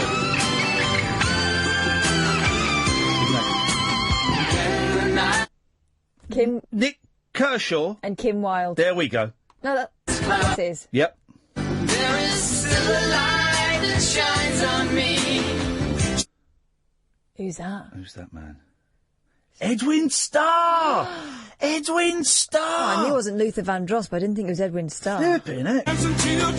What a voice! Who's smoking in the studio? Oh, there's curiosity. Who's this fella smoking with the hat in the studio? So it's Ben Volpierio. Ben pardon? Ben Volpierio. That's his name, Ben Volpierio. I don't know who his mate is. He's obviously brought someone just to smoke fags. It's ridiculous. Edwin Turner wearing the white jumper. That's a posh, because he is. There's Mike Stock coming round his house on Thursday. There he is, legend.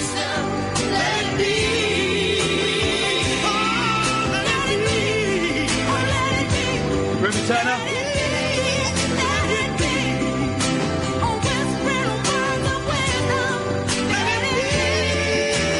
It's a great version.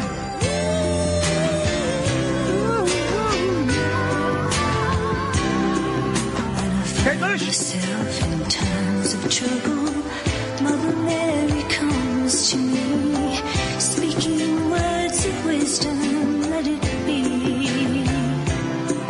Hey! Wacky thumbs along.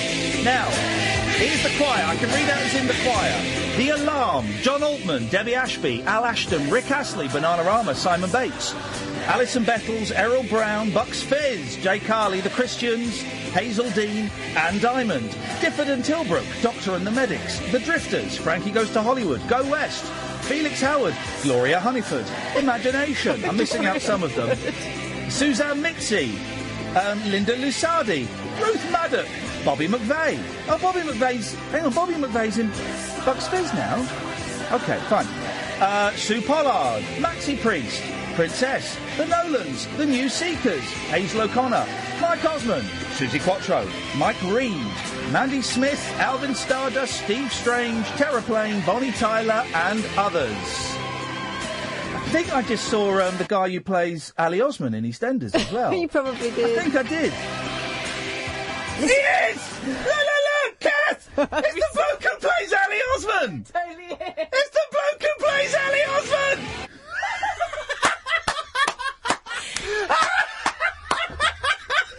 You know who Kate Bush reminds me of when she was singing? Oh, that's made my dear. Her speaking voice is like Alison Stebbin in Not to Me. Couth. Ali Osman from EastEnders. Flipping heck. All of our callers have dropped off now. Well, I mean, what else is there to say? Apart from Chuck Winkle. Good evening, Chuck. Howdy, everybody. Howdy, Chuck. How's I'm guessing things are bad, and you've called us with some breaking news. Yeah, Cowboys, I've got my serious voice on tonight. Okie dokie, Chuck. We'll hand it over to you then, sir. What's happening? Right, well, it's all been kicking off between Donald Trump and Kim Jong-un. There's been quite an exchange of words going on, actually, and I've got the transcript of it, if you like me to read it. Yes, please, Chuck. Right, just one, right, okay, so first of all, Donald Trump said to Kim Jong-un, he said, you are a knobhead, and Kim Jong-un said, that's well unfair, you silly man. why did you say that? And Donald Trump says, well, I don't really care what you think, Kim Yum Yum. You're a right idiot. And then Kim Yum Yum said, well, your mum's fat. And then Donald Trump says, you are such a knobhead. How dare you call my mum fat? Right, I'm going to really take mick at you now. And Kim Yum Yum went, right, well, if you're going to take mick at me all the time, I'm going to declare war on your ass. And is that the last exchange, Chuck? Yep, war has been declared, and we're all buggered. That's why I'm driving round, because I'm scared to park up in case I see an explosion. Can you, if it's safe to do so, Chuck, can you look out of your window? Can you see any missiles or military aircraft? Well, I'll look in my... Holy Jackamole, I think I can see that deliver. No, it's a lamppost. Okay. Well, so we could... Just keep driving around, Chuck. Right. Try and stay away from large cities or military bases. And let it... Where exactly are you? I'm in Detroit, Washington. I'm from the United States of America. Okay. Well, try and get to high ground, Chuck. Well, do hug your loved ones really closely like tonight, please. Thank you, Chuck. Best of luck. Hope we speak again. God bless America. Thank you, Chuck. Do hug your loved ones very, very tightly, please. 03444991000. This is Talk Radio. Late night conversation worth losing sleep over. The Late Night Alternative with Iain Lee on Talk Radio. We have ways of making you talk. Okay, I've noticed there's a kind of a theme running amongst some of the guests we've got. A lot of authors I've been speaking to recently. Mark Lewison, who's written these wonderful tomes about the Beatles. Johnny Rogan, who's written some brilliant books about the Kinks and Morrissey and Ma. Morrissey sent him a death threat, said that he hoped he died slowly in a pile-up on the M3. Very specific. Yeah. And you'll probably hear those later in the week. I imagine we'll play Mark on Thursday and Johnny on Friday, I think. And a couple of other writers. We've got a guy coming in who's written this brilliant book as well. He's coming in on Wednesday. So he's written a brilliant book about Al Pacino. He's set himself the rather unfortunate task of watching every Al Pacino film. And that may sound like a great idea until you remember the film he made with Adam Sandler. But we spoke to this guy last week. Maybe even the week before, a gentleman called Colin Schindler. I saw this book, a little write-up of this book in the Daily Mail, and I thought, oh, that is right up my strasser. I'm sure I speak for many others. Unpublished letters to the BBC. It is an absolute delight of he was allowed to trawl through the well you'll hear it's a very, very funny book, and if you know anybody in your life who's a bit geeky and nerdy like me, buy this book for them. Anyway, we spoke to Colin maybe last week, maybe even the week before, and this is what he had to say for himself. Colin, I got your book yesterday. Right. I'm sure I speak for many others. Unpublished letters to the BBC. That's the and one. I love it. I've not read it all, and it's one of those books that's delicious because you can just kind of dip into it as and when you want, and it's all different sections. Why? Why did you do this? Where did you get the idea from? Well, they came to me. I mean, I'm a social historian. I work both sides of the fence. I'm a social historian, and I've worked at I've been a producer at the BBC since 1981. Oh wow! I mean, not consistently, but you know. What did you do at the BBC? What shows did you do? The things that you'll have heard of is probably Lovejoy. That's the one. Oh, no! My dad used to work on Lovejoy. My dad, I think, for a series, did the props on did he? Lovejoy. Yeah. Well, I was the producer of Series 6.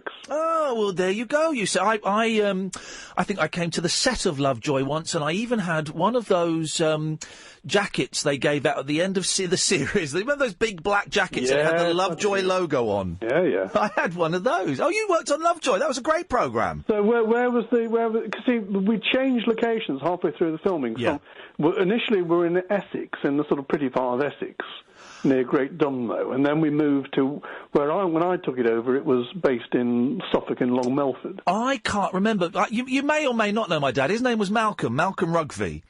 and he did a lot of props at the BBC. Yes, I remember the name on the credits, certainly. Yes. Wow, isn't it a small world? How funny. Yes, Very quickly, being a props man, when I was a kid, it was the greatest thing, because on Saturdays, we'd just go and play in the props department as 7, 8-year-olds. You know, we'd go and play in the TARDIS, and we'd go and sit in a Dalek. Oh, wonderful times. Great. Anyway, sorry, we're going off on tangents, which is what I like to do. So you work with the BBC, and they came to you then and said, look, we've got these letters, would you like to put them in a book? They came to my agent, and my agent said, I know the perfect person for you. Right.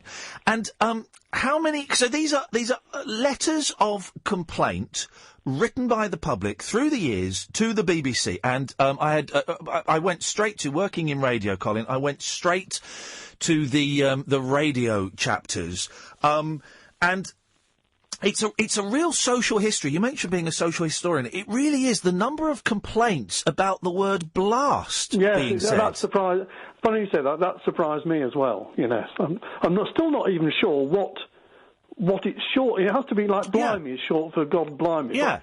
I don't know what blast is short for that people could take offence by. Well, it's got to be something religious, hasn't it? It's got to. I don't know if if there's a passage in the Bible that it references or something. But it's these wonderful letters from the days when people used to write letters, and they are addressed perfectly, and they're all, the ones I've seen, and there may be others, very, very polite. Well, that is one of the things that is distinctive about times past. People had better public manners than they do now. I mean, we are all I don't think people in the Middle Ages were that different. No. But we are as human beings. But the social conventions change, and the social convention, for example, I spent last night coming on a train coming home. A woman came and plonked herself next to me, and opened this smelly carton of hot junk food. Yeah. Which she started eating and the smell made me physically nauseous. Now, I've got to say that wouldn't have happened in my day. Well, if it didn't, it wouldn't have happened in my day because we didn't have takeaway food like we do now. So who knows how we would have behaved in 1965 if we'd had that. So you can't castigate this one person for saying we were so much better when you don't know what we would have been in similar situations. I like you, Colin. We'd get on well. I think we share a lot of the same bugbears. I get embarrassed if occasionally I will have a sandwich on a train, not a smelly one. I think it's rude to eat oranges in public transport because oranges have got a very pungent aroma. But I was always told not to eat in front of people. Yes, well, I assume people aren't told that anymore. No. I was certainly told that. And it's being, doing this radio show and little bits of TV that I have done. And I started TV just as the internet was kind of starting. So I've seen, I used to get letters, but now, if I say something that people find objectionable, they can tweet me, the foulest of abuse. And call for me to be sacked and to be shot and FSC, all of this stuff, and I get it instantly. Well, that, in a sense, is my point. Is that the anonymity of these internet trolls and Twitter users allows you. But people, I think, there was only one or maybe two letters in that whole collection which are signed anon. Yeah. They're all put then, the full names and address, and I've had to take the addresses out, and I've had to shorten the names to the initials because of for legal reasons. But essentially, because they didn't write it for publication, they wrote it to complain. But they wrote, even the ones who said, unless I get a personal response from the Director General by, midday tomorrow, I shall instruct my lawyers to have him sacked.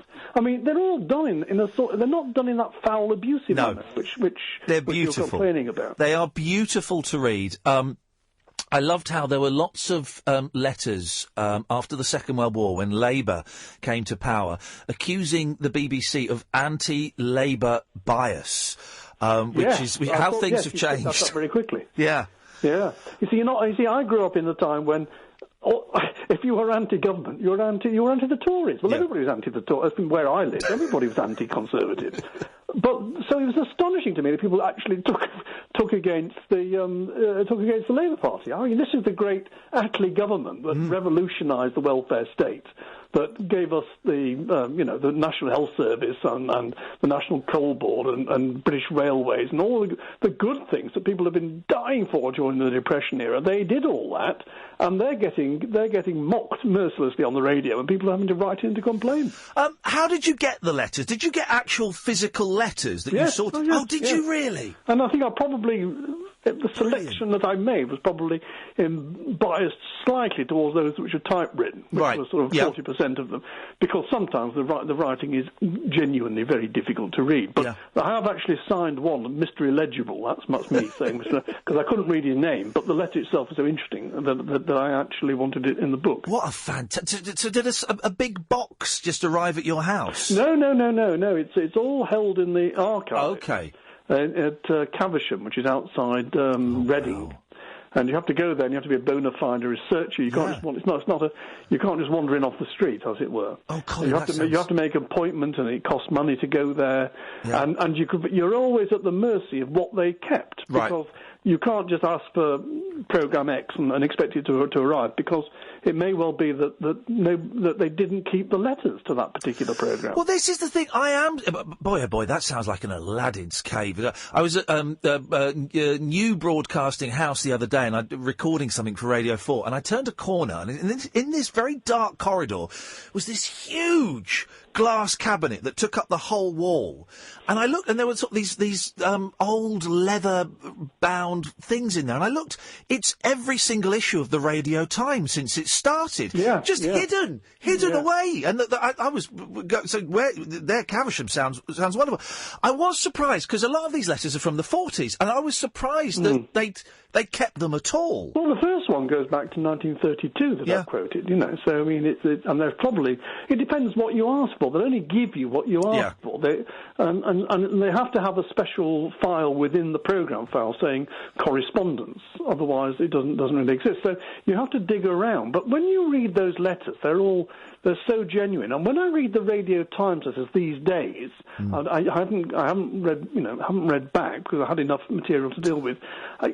They all sound the same. This is most peculiar that all the letters in the Radio Times sound like. I mean, I'm sure they haven't been, but they sound like they've been written by the same person. But the ones that I've found in the archive, they are so distinctively unique and different. That's the thing that you notice instantly, comparing the one with the other. I'm going to ask you the impossible question. Have you got a favourite? Was there one that you blew your mind or made you chuckle, or you just... Oh, well, the one that blew my mind was the one written to the Queen. I've not seen that one yet. There's a chap from Budley Salterton in Devon, who's decided that the only person who can sort the BBC out is the Queen. And he's written "Ma'am," in the sort of way, and he just wants her to go down to the BBC and sort it out once and for all. And I don't think the Queen actually has much interest in scheduling BBC One, which is so she passed it on to the Postmaster General, who passed it on to the DG, who passed it on to the correspondence file, and that's how I got it. How did it work? Did anyone ever reply to these letters from the BBC? Yes, it's a very good question. They did, and my instructions from the publishers was they didn't want that because because they want the feel of the real people writing in. There is a particular famous figure in BBC history called Hugh Weldon. Who was frequently at the receiving end, but he was one who came out and justified the famous word that Kenneth Tynan used, and he said, it was used sensibly in a mature and adult discussion, and I would defend it. And the BBC had put out something which was like a fudge, saying they apologise for any inconvenience caused. And for those who don't know, this was the first ever televised use of the F word? Yes, that's correct. Yes, November 1965. And Hugh Weldon wrote a series of letters to people explaining why he felt it necessary to come out in public and defend the use of it. And I put in the book the context in which the word was used. And when you read, the actual conversation between Tynan and Robert Robinson and Mary McCarthy, you see it is used, actually, perfectly sensibly. And it is 11:10 at night on Saturday night, and there won't be that many 4-year-old children. But all the people who wrote in, of whom there must have been many thousands, were watching a programme which they knew would offend them. That's the thing that always occurs to me. They might not have expected that word, but they knew they were going to get upset by this programme, so why watch it? Well, we might, but they always did. Oh, well, and they still do, because people love to be offended, and I think a lot of viewers and a lot of listeners, they like something to be angry about, and if it's a presenter who uses bad language or is objectionable or holds a view that they consider objectionable, it gives them a reason for their anger, a target for their anger. Well, I can understand it in 1965. It made some sense because actually that was not a word that was heard much. But nowadays, I mean, you can walk into any shopping mall and if you walk past people and overhear conversation, you'll hear it 2 or 3 times. It's become standard speak in this country. In 1965, when that word comes into people's houses, and they can't stop it, if you've gone to a cinema and you paid your money, couldn't really object. But if you turned on your television or your radio, and you heard words you didn't like, you've got no way of stopping it, and that's what people really object to.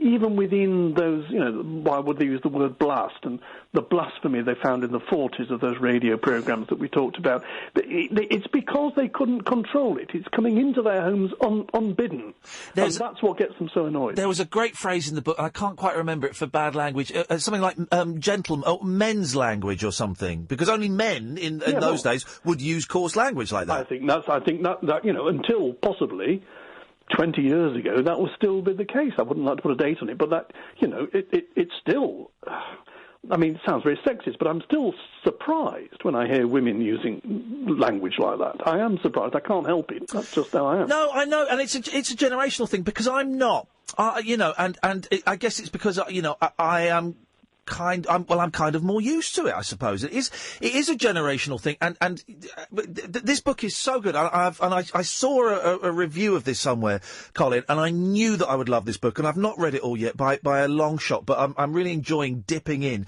and it really is a great. It's social history, and it shows just how people have evolved in terms of what we think is acceptable, what we think isn't acceptable. And as I get older, Colin, part of me does think maybe Mary Whitehouse was onto something. Maybe she was. Yes. I mean, she was a great hate figure for my generation, as I'm sure you know, because she was like my parents' generation. Yeah. So for me, when I was 20 in the 60s, she was the great figure, the rotten fun spoiler. However, there's a programme, and I'm using this not because this terrible programme, but because it does indicate what we're on about, which is there's a naked dating programme on Channel 4. Can you imagine what Mary Whitehouse would say? And what astonishes me, and I'm astonished that that's on the television, on a terrestrial channel. Yeah. And I'm just curious, what would be the production meeting when they're going to pitch the idea to the controls of the channel? Say, I've got a wonderful idea, why don't we just look at people taking their clothes? I mean, it's just unbelievable. That programme, Naked Attraction, I think it's called, is on when my radio show is on, so I'd never seen it. And a couple of weeks ago, we had a little pre-recorded, just like this, we had a little pre-recorded interview we played out, and I can't stand listening to myself, so I said, let's go and sit outside and we'll watch TV for half an hour. And that was on. And I couldn't believe it. No, quite. I could not believe it. I won't tell you about the TV show Naked and Afraid then, which is another programme. No, I haven't heard of that, and I'm not sure I'm going down that way. No, I don't think you ought to. I mean, I'm not offended by it. I just think it's a rotten programme. I just think it's a dearth of imagination. And if that's the best you can come up with, if you're thinking about what would be a great programme, I mean, I think it's really, why don't we all take, I mean, you have to be 8 years old to think that's really wonderful. Anyway, sorry. They wrap it up in pseudoscience as well. I think that's how they get it. What's the IBA doing? Whoever's the regulator, the controller, I'm absolutely astonished it's on. I mean, I'm not offended. If I don't want to watch it, I won't watch it. I don't ask for it to be banned. I'm just astonished that this is what we've been reduced to, essentially. You should write a letter, Colin, I think. Well, this is what happened when I was doing the research. I started to become the people themselves. I sympathise with those people, and I just want to write my own. I absolutely want to get the Director General sacked. Because of something I don't like. I mean, it's so easy. Not that I've changed my mind, but I was, a teenager in the 60s, so I loved all that stuff. I couldn't understand why people would object to it. But as I get older, clearly this is the passage of time, and it happens to everybody. You go, what on earth are they? Yeah. So they think I'm a little more tolerant than some of those intolerant people who wrote the letters.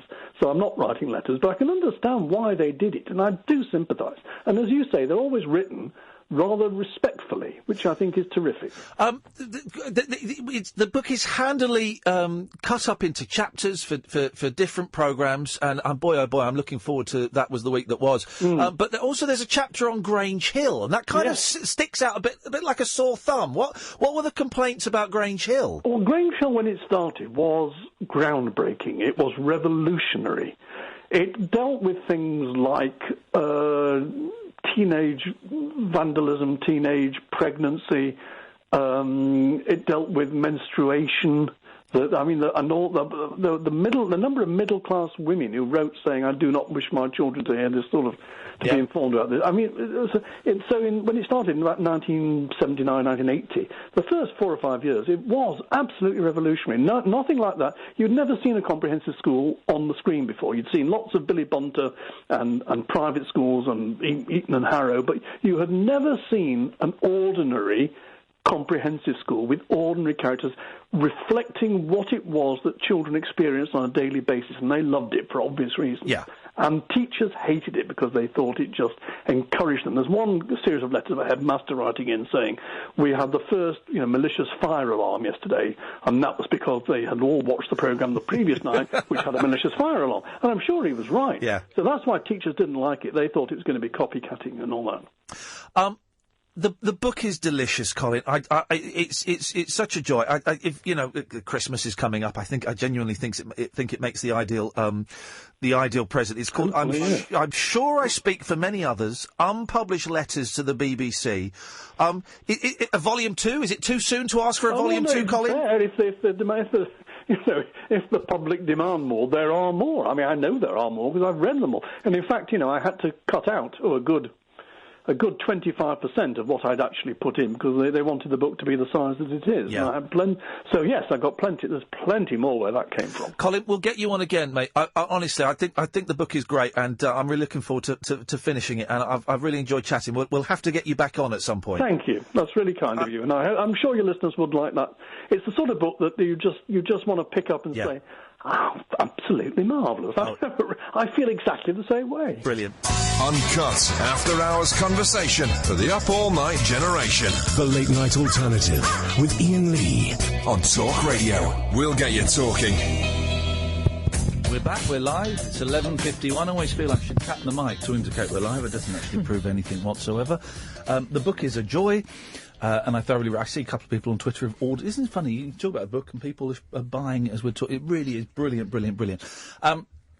I can't listen to the show when those interviews go out because I listened to a bit of the Jeff Fahey one on the way home on Friday, but I generally can't listen. So I was watching Gogglebox and they showed the funny. I've forgotten. I meant to talk about this last week. The episode of Crystal Maze with the cosplayers. Oh man, it was even if you don't normally watch Crystal Maze. Watch that one. It is so funny.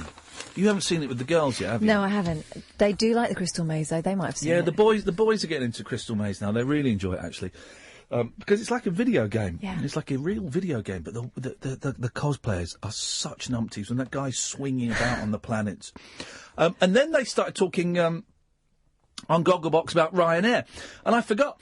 I could have booked a cheaper direct flight to Marrakech with Ryanair, but it's not worth saving the 2 hours there and the 2 hours back and saving 80, 100 quid, whatever it was. It's not worth the risk, is it? Because you just don't know what's. I've never. I think I've used Ryanair once, and I don't really like them. I don't like that thing of. Being slightly secretive about, what the final cost is going to be until you actually get to. I don't like all of that. So, but I was thinking, because it was only for a few days and it's just me, I was thinking, I can, but it's not worth the risk, is it? 'Cause you don't want to get an email saying, oh no, we're cancelling that flight, either out or back, because you'd be buggered. What a nightmare that must be for, imagine a family have booked a flight somewhere and you get an email the night before saying, yeah, no, sorry, that's not happening now. And that no one's getting refunds on their hotels. If they've paid for the hotel, they've still got to shell out for the hotel. That's incredible. I hope that company goes to the wall, because it's just shockingly bad management and a shocking treatment of people. I just had another slice of pizza, so I'm feeling very... Oh, did you? Here's the thing. I've not eaten anything all day. This is my thing, right? I'm not going to beat myself up about it tonight, because I enjoyed it. Got some stuff there. I enjoyed the pizza. But my thing is, I won't eat throughout the day. I'll eat a tiny little bit in the day. Then at night time, either if I'm in Windsor, I'll stuff myself there, or if I'm going home, I will stop off somewhere and just buy a load of stuff. And I'll stuff myself at night time. And this seems to be a trend that I have noticed, that I can eat quite healthily or quite leanly throughout the daytime. Then when the night time comes... I went and had another curry last night. It was a nice curry, but it was bigger than I should have had. And this is my problem with I don't know how anybody loses weight. How does anybody actually lose weight? I saw some footage of me when I was in Hawaii. That must have been before the kids were born. So that must have been about 9 years ago. And I had long, luscious locks, and it was brown hair, not grey, not white. It was brown. But also, I was so slim. How do I get back? I don't think I can ever get back to that. I think maybe this is it now. This is where I am, and this is it forever. Is it? No, I think you're in a funny time of your life, and it'll all swing back. But you do, I might start doing cocaine, but start smoking. I need some kind of artificial dietary. My mum was addicted to diet pills in the 70s. I remember you telling me she used to get a lot of dusting done. Yeah, diet pills with speed, amphetamines. She was constantly beavering around, and it was because she was on. She was addicted to them, maybe, but the doctor was prescribing her diet pills. Wow. Fantastic. Yes, please, Dr. Mason, for that would have been the gentleman that was doing it. Dear listener, we have another hour to go. I want to talk to you about Stockhausen and split infinitives. This show ain't nothing if it's not varied. You can give us a call as well about absolutely anything you want. 0344 499 1000 is the telephone number. Just a quick reminder of some of the bits and pieces we've covered so far. We've talked about Bucks Fizz, Nick Knowles and his singing career, other TV presenters. Here we go. Other people that have gone from TV presenting or acting to making records. Telly Savalas. Robson and Jerome. And who produced that? Stuck Aitken and Water. Yeah. I didn't know that. Yeah, Robson and Jerome did. Telly Savalas was a good one. Who was the fella that did MacArthur Park? The original version of it. It was Richard Harris. Uh-huh. Richard Harris did it. 0344 499 1000 is the telephone number. If you want to give us a call, you're more than welcome to. My name is Iain Lee. Her name is Catherine Boyle. The show, it's the Late Night Alternative on Talk Radio. Talk Radio. Roll up, don't be shy. Another hour of this absolute nonsense to go. Don't forget, I will not be here next Monday or at all next week, so get your calls in now. I'm Iain Lee. This is Talk Radio. The Late Night Alternative with Iain Lee on Talk Radio. We have ways of making you talk. Respect the ball. Respect the ball. Respect the ball. Respect the ball. Take a leave us, only please believe us. We ain't ever gonna be respectable. It's our occupation, we're a dancing nation. We keep the pressure on every night. Explanations are complications. We don't need to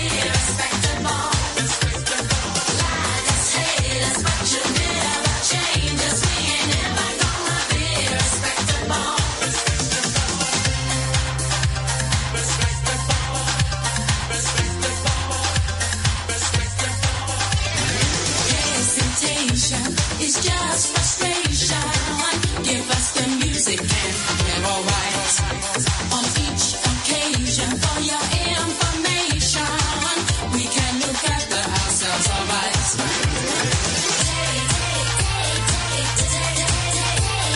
Take or leave us, only please believe us. We ain't ever gonna be respectable.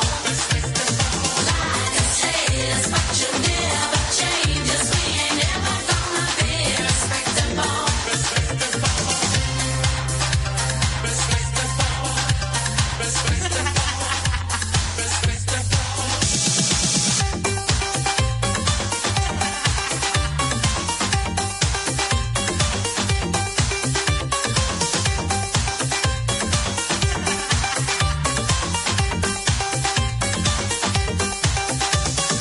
Fascination is our sensation. We like to put ourselves on the line. Recreation is our destination. So don't wait up for us tonight.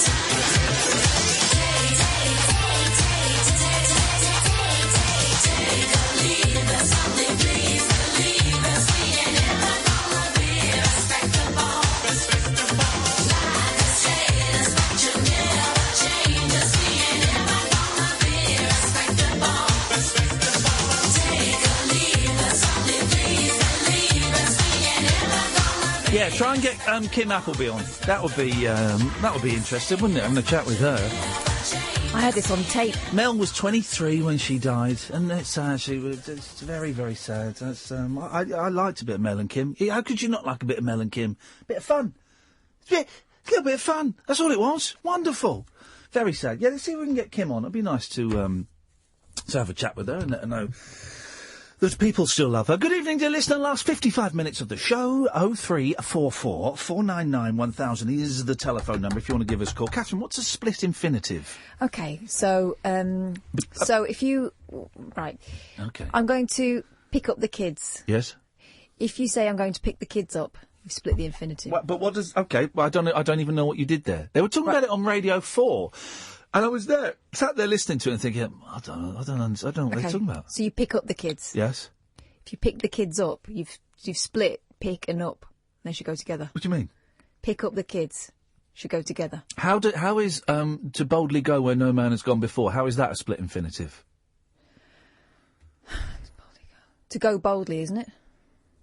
I don't know. It's only the language I was born with. I haven't got a clue about that one. That's what the one they said. To boldly go. Where no man has gone before. I don't know. What's an infinitive then? I think an infinitive is... I don't know. I think an infinitive is... Yeah? Like two words that make up the verb. Sorry? To pick up. No. All right. Well, I don't even know what adverbs are. I don't know what adjectives are. I don't know. I know. An adverb describes the doing word. So fast is an adverb. Yeah, you run fast. Yeah. I run fast. Uh-huh. So I do karate good. Well.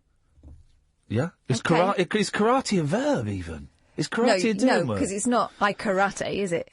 High karate. Is high karate? High karate. Do would be your doing word. Okay, so I know verbs. Verbs are like to run, to read, the doing word, to climb. A noun is a television, the thing, an object, a box, a finger. Adjectives is the thing that describes the noun. A colourful box. Yes. A beautiful dick. Wow. A delicious vagina. Okay. So those... these are just literally the first thing that... well, I know the first thing that comes to your mind. Come to my mind. God. They were getting very, very... They didn't just say that on Radio 4, did they? No. Who wants to hear my Radio 4 voice? Does anyone want to hear my... Hang on, Radio Player... BBC... Do you want to hear my radio... I was on Radio 4 at the weekend, guys, being posh. Let's get Matt on while I sort that. Good evening, Matt.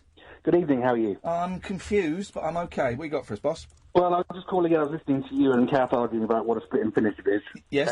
Do you know? Yes, I do. Okay. The infinitive of a verb is, so for instance, if you say to go, that is the infinitive of the verb go. Hang on. Go. To go. What does infinitive mean? I'm not entirely sure what it means in terms of a definition of it, but the infinitive of any verb is the basic element of it. So if you're talking about the verb to eat, then I eat, you eat, he, she, it. Oh, he, they eat, yeah. we eat, we all scream for ice cream. That's exactly it. Yeah, Yes. but the infinitive is the definition of the core word itself. So to go, to eat. So in French, être, to be. The être is the infinitive.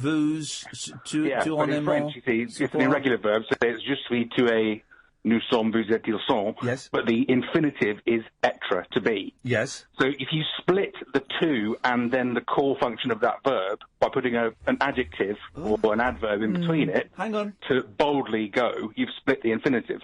So the infinitive is to. Yeah, the to, verb and then- is go. Yeah. And the adjective is boldly. Yeah, I think it's an adverb actually. Okay. Describing the verb. Yeah. So if you put the adverb in between the to and the chunk of the verb, so the infinitive is to go, to eat, to be, to sit. Yeah. And if you put any adverb, any describing word in between those two words, you split the infinitive. So, So okay, give me another example. To hungrily eat. Well, that doesn't make sense, though. Well, I'm going to hungrily eat a hot dog.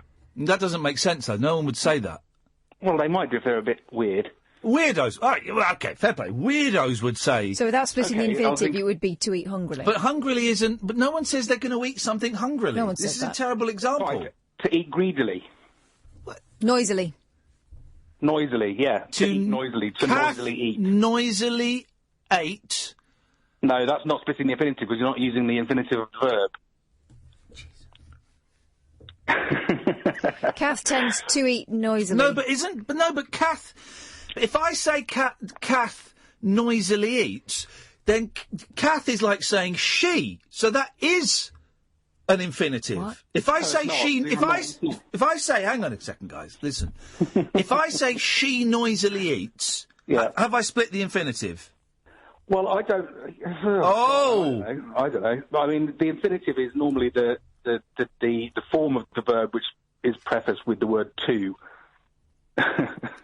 So you have to say. So you have to say to go or to eat. I think the people the pedants that argue that you can't split the infinitive would say that you should put an adverb after the verb rather than in the middle of it. So the thing with Kath noisily eats.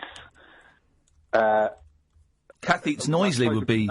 Yeah, I guess a purist would say Untrue that, is what it'd be. a form of splitting. Well, of course it's untrue, Kath. I'm sure you're very dainty, burping. No, away. I saw her. I saw her noisily eat burgers like a rabid, like a rabid, noisy pig. Wow. In America.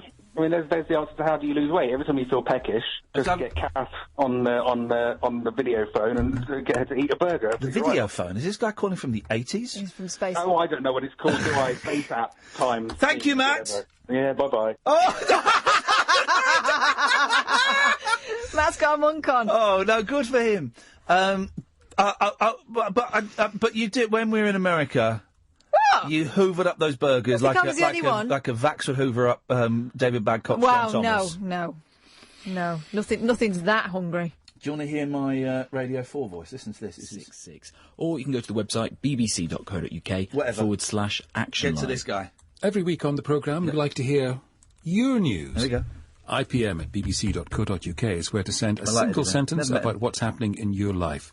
Reading our bulletin this week from Talk Radio, Radio Academy Award nominated Iain Lee. Hey, Radio 4 voice.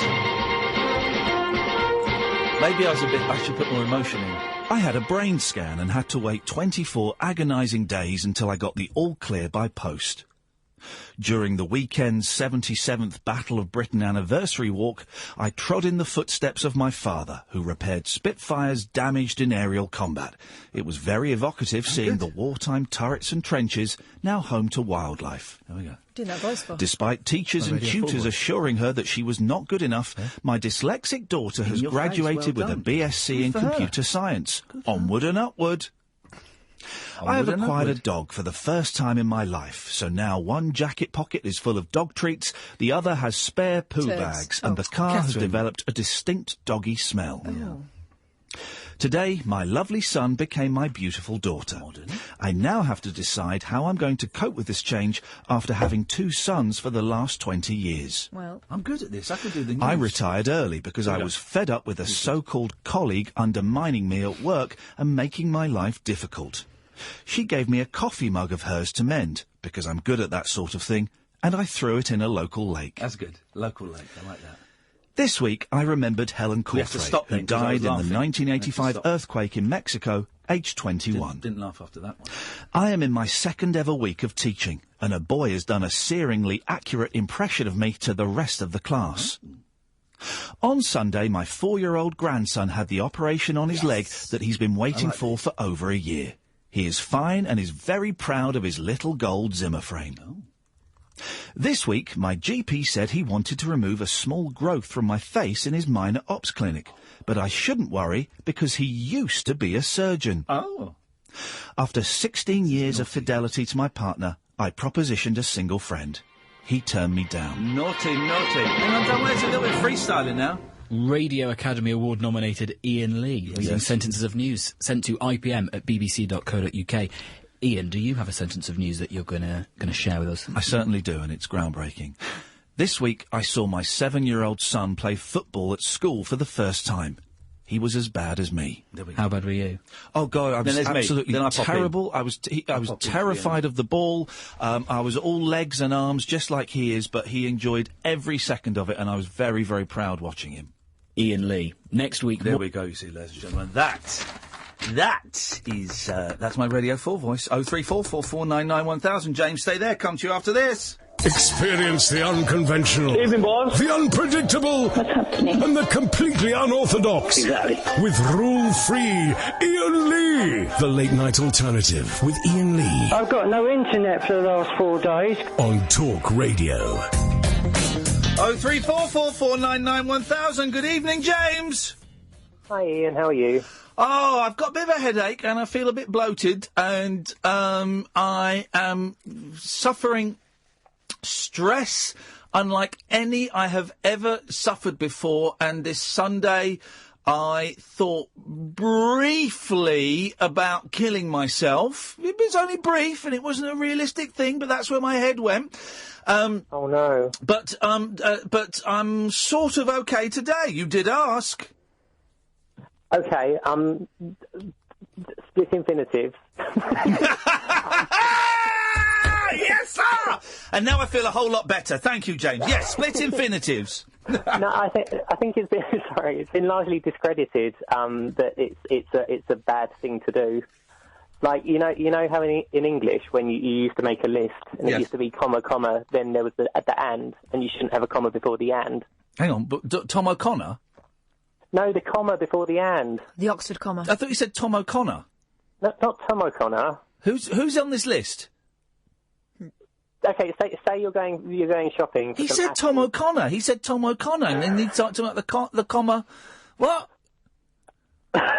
Give me another list without comedians on.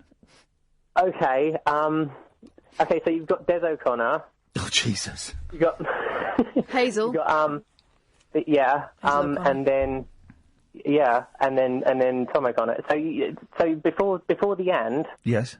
People told you not to put a comma. Absolutely correct. Yes, of course not. But then you find out that that's poppycock, and you can do that whenever you feel like it. You can do what whenever you feel like it? Put a comma and an and? Well, yeah, you can put a comma and an and. Shut up. Right, so I'm going to write a list here. So I'm going to write... Well, first of all, I wouldn't write... I'd write... If I was writing a shopping list, I'd write it vertically. And I'd put a dash before each one. Okay, if you're listing... Okay. In a book. I'm listing in a book. Right, so... Yes. I'm going to write... achievements. OK, I'm going to write a chapter in a book. So, last year, I visited... last year, I excitedly visited the following places. Now, some of these may be true, some of these may not be true. The following places. You split an infinitive there as well, I think. But Sorry? Last year, I excitedly visited the following places. Isn't it? Right. Excitedly visited. I had a boner every time. New York. So I would write New York, comma, Slough, comma, the Lavy. And then, because there's only 4 things in the list, so then I would write, and, Spain. I didn't visit Spain. So last year I excitedly visited the following places: New York, comma, Slough, comma, the Lavy, and Spain. Full stop. Now, there's no shame in putting a comma before the and. Shut up, man. You can. Yeah, shut up. It differentiates the last 2 points. You are... Shut up. Fictional as the last one were. Are you a troll? I'm not trolling. Is this because I did a thing about prank calls last week and you're now pranking me? So you're saying I could do New York, comma, Slough, comma, the Lavy, comma, and Spain? Mm-hmm. Yeah, you find out when you're about 15 that that's just rubbish. Well, I didn't find out when I was about 15 that was rubbish. All right, Barry Big Bollocks. So, last year I excitedly... Barry, comma. Last year, don't encourage this, I excitedly visited the following places. Semicolon? Excitedly. Semicolon? Oh, semicolon. That's a whole new realm of... Yeah, well, I'm taking you there, buddy. You think you know it? I'm taking you there. Last year, I excitedly visited the following places. Semicolon? Visited excitedly, yeah. This guy's going to get... Where do you... Tell me... Give me your address, James, because after the show I want to come round and give you a slap. Where do you live? You're seeing me at Scunthorpe anyway, so, you know, we can... Where do you live? Where do you live? Seriously, you're going to get a knock on the door. I live in Stratford. East London? East London. Fine. All right. About 1:25. Sometime... I'm not going to even tell you when. Sometime tonight, between 1:30 and 2 o'clock, your doorbell's going to ring. You think, who's that going to be? It can't be... Oh, it won't be Ian. He was joking. I'm going to have a look. You open it, it'll be me, and I'll just whack, give you a slap round the ear, and I'm going to cuff your ear, but it's going to smart. Then I'm going to get in my... What would be a good punctuation mark for that? Yeah? An interrobang. That's a question mark and an exclamation mark together. I will excitedly slap you. Slap me excitedly. Right, he's gone. Oh. Get his that details. sounded like an order. Get his naughty boy. No, I'm not having that. Interrobang. Have you ever had one of those? No, I didn't like that guy. He's put me in a bad mood. I liked him. He was disrespectful. He made my ovaries bounce with his grammar. I don't think he's interested in you.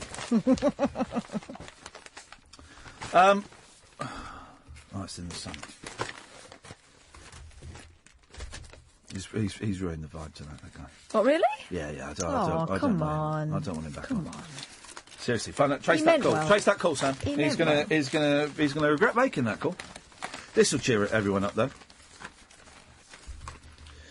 A pair of Adolf Hitler's underpants has been sold for nearly £5,000. That seems cheap to me for the Führer's pants. The 39-inch waist. Oh, fatty. He was a fatty. Which are initialed AH. Were left behind at a hotel in Graz, Austria, in April 1938. Auctioneer Bill Panagopoulos said, when we got them, they were wrapped in tissue in a box. They were as clean as if they'd just come back from the cleaners. What were they wrapped in? Tissue. It's as close as you can get to Adolf Hitler. Literally. Well, it's not, because he's not in them. Literally. The undies were sold to a private buyer going by the name of N. Farage. I'm joking, guys. For £4,991. The seller was the hotel owner's grandson. That seems a bit... well, I'm glad they were clean. Otherwise, the headline would have been Shitler. Yeah? You like that? How's it going, you not swearing so much in? Yeah, really well. Really, really well. Bill of Maryland, US. I guess that means USA. I guess that means America. Added, we've sold underwear belonging to Eva Braun, Brown. Hitler's wife. What? Isn't it Brown? No, it's Braun. Don't you pronounce it Brown? How do you pronounce the... Brown. How do you pronounce the people that make the electric shavers? Come on, how do you pronounce that? Brown. No, you don't. No, you pronounce it wrong then. It's pronounced Braun. Eva Braun. Yeah, but only like we used to pronounce Nestle Nestles. We were doing this the other day, weren't we? What were the other words that we used to mispronounce? I used to say Adidas. Well, no, but it is Adidas. No, it's not. It's Adidas. No, it's not. Because it's named after Adi Dassler. No, but it's pronounced Adidas, because I used to say Adidas, but it's not. It's Adidas. No, I don't think it is. Oh, no, oh, God, I will, well... What are we betting? Pants? Yeah, I bet you Hitler's pants. Hang All on. right. Pronounce... Oh, I don't... This never falls in my favour. No, it never does, because you don't know how to speak properly. I think Adidas was how we used to say it. Nope. And it's Adidas. Like all of a sudden everyone's saying Nike, not Nike. Oh, no, do you know what? You might actually be right I on am this right. one. I You am might be right. right, hang on. There are two ways of pronouncing Adidas. Oh, don't give us that there are two ways. Give us the correct You just said way. Adidas. Adidas. Adidas? Who's this guy? There are two ways of pronouncing Adidas. Adidas. Adidas? Adidas? European way, Adidas. Adidas. What? Adidas. The American way, Adidas. Adidas. Well, what's the correct way, you Adidas. Adidas. Subscribe to our channel or visit us at pronunciationhub.com. Right, it's pronunciation. It's pronunciation, you muppet. So everything you say is out the... Listen to... I hate this. It's at pronunciationhub.com. No, it's pronunciation. I hate it when... I nearly saw that, jeez. I saw it. No, did you see it? Did you see that come out there? Yes. That nearly came... I'm flipping heck. I hate it. When people... When lazy radio hosts do they get angry about pronunciation, but they then say, well, if you're angry about mispronunciation, give me a call. Yeah, I'll give you a call, mate. It's mispronunciation. Also, I hate it. And Mischievous. We heard this the other night. Really lazy bloke. He used to be a mate of mine, and he's not now because he's an absolute knob.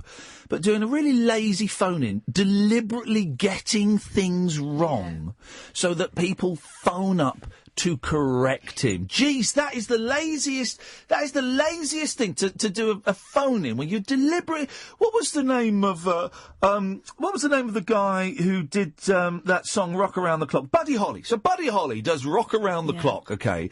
Just because you've got an empty switchboard, knowing that people are going to phone up and go, actually, it wasn't Buddy Holly that did Rock Around the Clock. It was oh, was it Bill Haley? Oh, was it? Well, I've got you here. And then he stumbled straight into another one. I'll talk to you... absolute lazy broadcasting. Absolute lazy broadcasting. That's what that is. And those people get right on my... He won't be listening now. He's busy, quote unquote.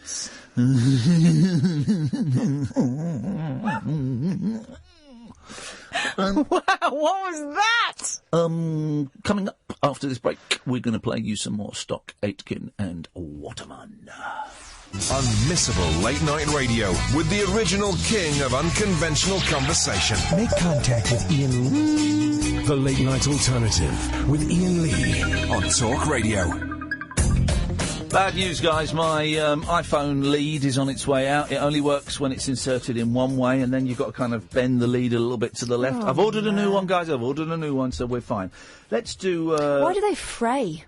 Because it's cheaply made by Chinese and Vietnamese poor kids who get a penny an hour, and because it's built-in obsolescence. Let's try a few more of these. What's this? Again. Bit more. Come on. To the chorus, yeah? I don't know. Okay. 0344 499 1000 is the telephone number. Never too late. Get real, mate. Okay. Oh. 0344 499 1000. There is a general theme, isn't there, with these Yep, okay. intros? It's Do do do do do do do do. Let's see if you can get this one. Let's see if you can work out what this one is. From the stable of Stock Aitken and Waterman. Oh, this is that thingy that you were going on about earlier on. Anything? Anything from Stock Aitken and Waterman? Which one of the... It's not from Stock Aitken and Waterman, Yes, it is. Catherine, 03444991000. Anyone can name the song and the... Is it Sonia? No, it's that's not a bad guess, actually. But no is the... There's a brilliant song about the Oxford comma. It's got a swear word in. I wonder if I can find a version that doesn't have a swear. It's a great song. But I wonder if I can find one radio friendly. Type in radio friendly. Ah, here we go. This is a great song. Do you know this song? I'm going to hover the dump in case it's not radio friendly. It's a great song.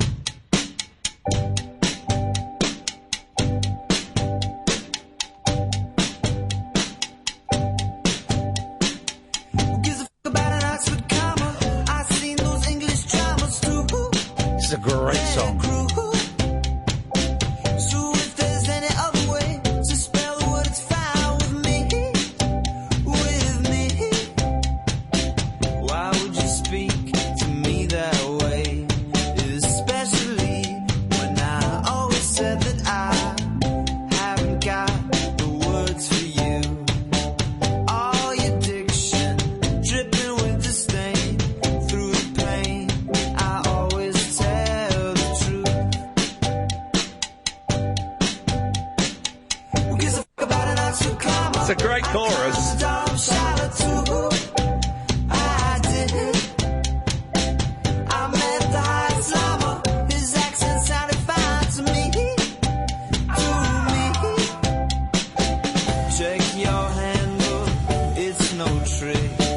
Take the chapstick, put it on your lips. Take the chapstick, put it on your lips. Just my type. Know your boyfriend, unlike other guys. Why would you lie about how much coal you have? Why would you lie about something dumb like that? Why would you lie about anything at all? First the window, then it's to the wall. Little John, he always tells the truth.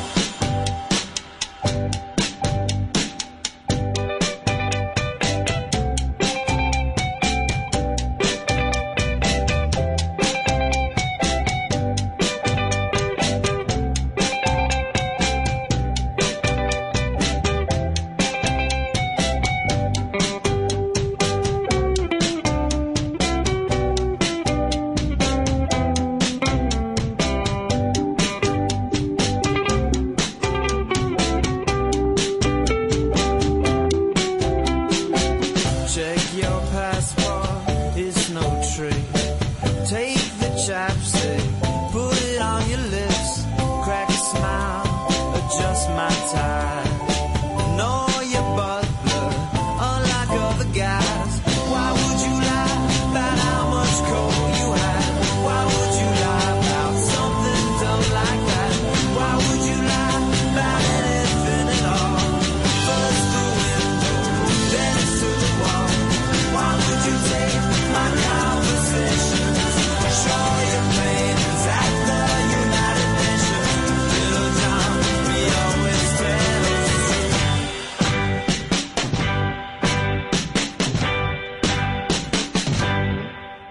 It's good, that, isn't it? It Who gives is. a- about the Oxford comma. I like that. 0344 499 1000 is the telephone number. So I want to get into Stockhausen. Okay. Why? Because I'm feeling the time is right. Because I've read bits about him. He keeps getting mentioned. I know Paul McCartney was very much into him in sort of 66, 67, 68. When Danny Kelly was in, he mentioned him, and I had so much fun on Saturday night. And thank you to everyone who came, playing the radio in the dark. If you missed it, if you came, I hope you enjoyed it. I might do it again somewhere. We had a lot of fun, and we surfed the radio around the world for an hour. I could have gone on for another hour, because I really got into it in the last 25 minutes. If you missed it, Dan Rayner has made a short film of it. It's on Vimeo. I've got really bad indigestion. Sorry, it's that pizza. And the audio of it is available to download at iainleepodcasts.co.uk, and also you can listen to it on my YouTube channel, The Rabbit Hole. But it was delicious, and it was fun, and it felt naughty, and it felt mysterious, and it felt a little bit pretentious. And I just thought, do you know what? Maybe now's the time to get into Stockhausen. But I don't know where to begin. So I texted Danny Kelly and said, Danny, I'd like to get into Stockhausen. I've no idea where to start. And I emailed my friend Andy Partridge from XTC. And Andy came back with some suggestions. And I saw Danny today, and he said, what you've asked me is an impossible question to answer. I am giving it due consideration. And I will come back with some suggestions. Now, the one that people suggested over the weekend was this: Stimmung. I'm assuming that's how it's pronounced. Listen to this. It's Theatre of Voices. This is freaky, man. Listen to this. It's an hour and 20 minutes, this. Of this? But I love it. I think it's hilarious. It's going to drive you bonkers. Oh, God. Listen, though. It's beautiful.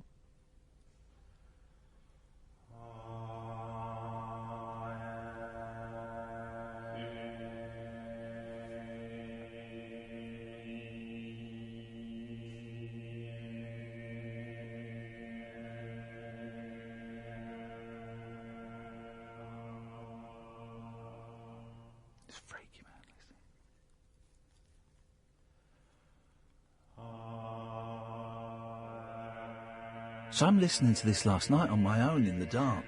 Sheesh.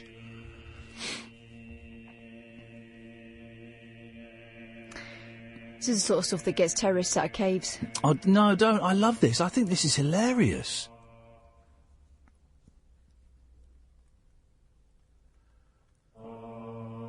I think this is incredible. Here we go.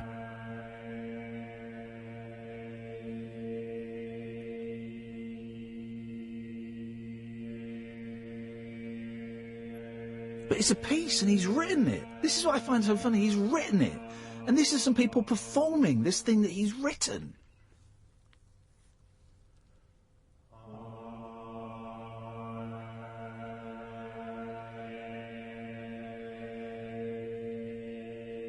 This, of course, is the Copenhagen version. It's conducted by Paul Hiller, just to clarify.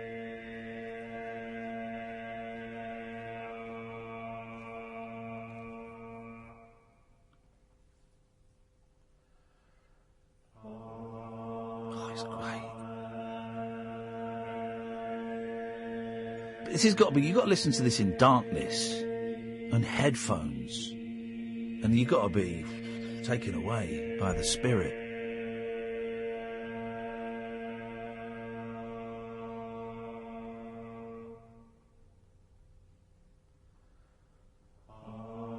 Let's jump forward 45 minutes to see where we end When up. their beat drops. There we go.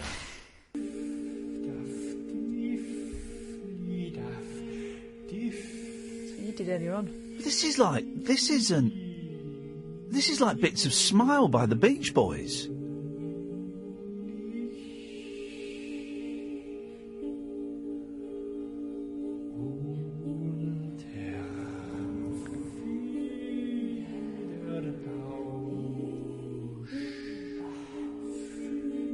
All their parts would be scored. It's insane. Big finale.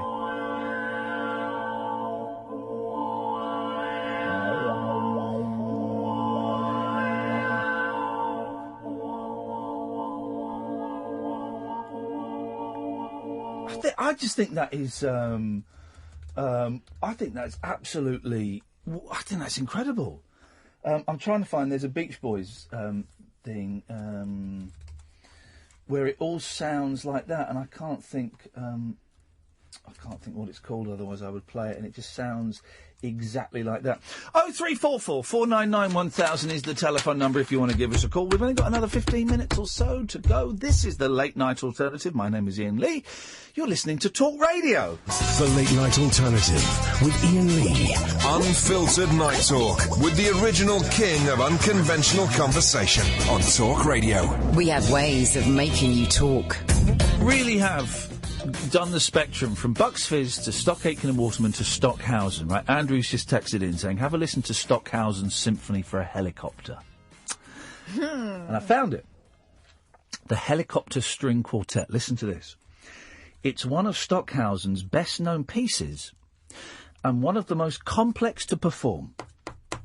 It involves a string quartet, 4 helicopters with pilots, as well as audio and video equipment and technicians. Shall we have a listen? Go on. This is, hang on a second.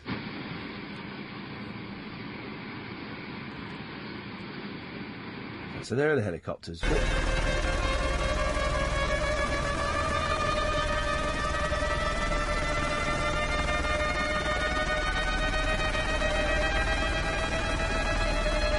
There they go. Right, so they're in.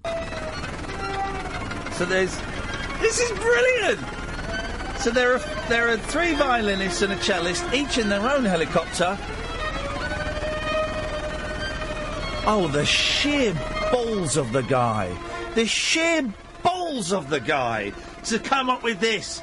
Beautiful. I want to be this man. Here's the thing, right? What I was doing on Saturday night was the same as this rubbish, right? Really, you know, it's just, you call it up. But because I'm that bloke that used to be on the telly, it's like, oh, this bloke used to be on the telly. We've come full circle. Of course Nick Knowles can release an album and it will be a piece of art. Of course it's a piece of art. Well, I'm thinking of him as Nicky Knowles, the serial divorcist and DIY SOS gent. Of course, that's what I'm thinking. I'm pigeonholing him. He's an artist. He's a performer. He's an artist. His album, Every Kind of People, takes every kind of people to make every kind of love, is art. It's art. What he is doing is the same as what I was doing on Saturday, playing the radio to a room full of people in darkness, is exactly the same as Stockhausen getting 4 helicopters and calling it a quartet. Exactly the same thing. We've gone full circle. Ipso facto, Nicky Knowles equals Stockhausen. Right. That's all we've got to. I can see clearly now. The scales have gone from my eyes. Yes, Nicky Knowles equals Stockhausen. I love it. This is beautiful. Except Stockhausen's doing something completely new and Nick Knowles is covering other people's work. Not as well. Whoa. What? Hang on a minute. First of all, we haven't heard the whole album. We've only heard that little taste Is there of a it. set list? A set list? A track list? I couldn't find it on Amazon when I went to order it. You what? Oh, mate. You did what? Oh, mate. Here's the thing, right? I would invite him on the show, but one of these jackasses listening would let him know that we had our tongues in our cheeks. So that can't happen. But that album is getting bought, and that album is getting played. I'll be honest, we'll probably end up with a dozen copies free in the office anyway. I've got the track list. Where is it? It's on Amazon. It's on Universal Music. All right, go on, give us a track listing. Every kind of people. Every kind of people. You're the first, my last, my everything. Yeah. Your body is a wonderland. Is that a new one? Your body is a wonderland. Let me play in it. I've got a token for an all-day ride. Make you feel my love, which, by the way, if she says no, you can't make her. I'm gonna make you feel my love. And when I say love, I mean little Nicky Knowles. Here Comes the Sun. He would do that one, wouldn't he? Yes, of course, because that's the song you were conceived to. Yes, he was. Here comes the sun. Here comes the sun. Where did the children play? Question mark. Where do the children Where do the children play is a brilliant... do you know the song? No, I don't think I do. It's a brilliant Cat Stevens song, right? But it has got... And I tell you why... I know exactly... Where do the children play? I know exactly why he's chosen it, right? Because it's got a bit in it that even the most ardent Cat Stevens fan winces at, right? Where do the children play? That's how it goes, right? Even the most... It's a great song.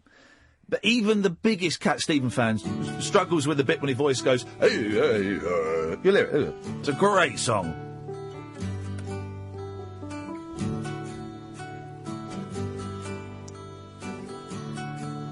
It's a bit ham-fisted. It's about, you know, destroying naturals. It's nice. It's a lovely song. But then the bit goes... It should be no problem for Nick Knowles. Yep. His range. Yep. His range of low. Well, I think it's fine. Well, I think it's fine. Building jumbo planes. Oh, I do know this one. Taking a ride. I love a bit of Cat Stevens. On a cosmic train. Cosmic train. Switch on summer from a slot machine. Just get what you want to if you want. Yes, you can get anything. I know we've come a long way. Here it comes, here it comes. This is what Nicky's chosen it for. This bit here! But tell me, where do the children play? That's what he's done it for. That's exactly what he's done it for. That's a tricky little phrase, isn't it? Isn't it just? The next one, track 7, waiting for the love of my life to walk in. Well, mate, as long as she's about 20 years younger and blonde, okay, yeah. I shouldn't talk. That's unfair. I retract that. That's unfair. Go on. Let my love be your shelter. Is it that big? River. Oh. Smile. Oh. And he finishes the whole thing, 11 tracks of pure joy, with What a Wonderful World. And I think to myself, what a wonderful world. I'm Nicky Knowles. Thanks very much. Good night. Oh, good for him. Seriously, I wish him the very, very best of luck with that. And I'm sure a lot of mums are going to be disappointed on Christmas morning. But, you know, good luck to him. Hang on, what's this at the bottom? Can I just say, guys, I swear now... What's this? In conjunction with the sun. Oh, it's a brilliant Roaring idea. success. I wish I'm going to be buying 10 copies. Can I just say now, I swear to you, dear listener, on a grave, that I will never stoop so low as to release an album and ask you guys to pay to hear me singing songs. You rest assured, if you know anyone who's passed, I'm swearing on their graves, I will never, ever release an album. Ever. It's never going to happen. Okay. Gosh. That was a death vow. It was a death vow. Oh, I didn't get to... here we go. Ted Heath. We only got 2 minutes left. Ted Heath. Former Prime Minister. Sir Ted Heath would be questioned over child sex abuse allegations if he were alive, it is claimed. Yet Jimmy Savile is still dead, will say people like Nick Ferrari. What does that mean? 7 alleged victims of the former Prime Minister have been deemed credible. The conclusions of the 2-year, £2 million Wiltshire police inquiry are to be released on October the 5th. Around 40 people are said to have made claims of abuse against the Tory who died in 2005, aged 89. A government source told the Mail on Sunday it was never the task of Conifer to decide whether Sir Edward was guilty. Criminologist Richard Hoskin said the inquiry had nothing which would stick to Heath. Wiltshire police said it's wrong to speculate on the findings. And people are going, well, why are we investigating dead prime ministers? Because if it's true, and you go and Google Ted Heath child abuse, and we don't trust the internet. But if those stories are out there, if there is any tiny little bit of truth in there that a former prime minister was a paedophile, then of course we need to know about it, and we need to know who was covering it up, who allowed it to be covered up, who knew, and what the hell can we do to stop it happening again? Well, also, the survivors need to hear that we believe them. Yep. No, it's a big story. I'm surprised it's a tiny little column in the Daily Mirror. That's a big story, guys. Lord Janner, anyone? And I know the family said, well, no, he's innocent and stuff. Well, is he? Then let's have a proper inquiry into all of that. And on that bombshell, dear listener, we are done. We are finished for another day. 4 more days to go until we go up to Scunthorpe. What is it? Tomorrow we'll do an in-depth show about Scunthorpe, because I don't know anything about it. Oh, I tweeted about it yesterday, what's fun to do in Scunthorpe, and got a load of stuff, which is leave. A couple of sensible suggestions. Shut up, you shut up. If any of you send me abuse, I will shut. I'll get your accounts closed down. Send it to Katherine by all means. Please do. She needs to be brought down a peg or two. Yes, tomorrow will be Scunthorpe special. Don't forget, of course, you can download the podcasts, both the Talk Radio podcast and the Rabbit Hole podcast. The first one that we recorded at the London Podcast Festival is up and there, and it's very, very funny. It's not got Chuck Winkler in, has it? Or is it? Yes. It's got Chuck Winkler in. It's very, very funny. Thank you, Sam. Thank you, Katherine. We will be back tonight at 10 o'clock. Until then, from us, ta-ta. Yeah, the whole concept as well of playing. I don't think I've ever seen a referee playing advantage in the box. Because how can there be a greater advantage than having a... Freeze, suckers! Nobody move! This whole area is on lockdown for the next hour.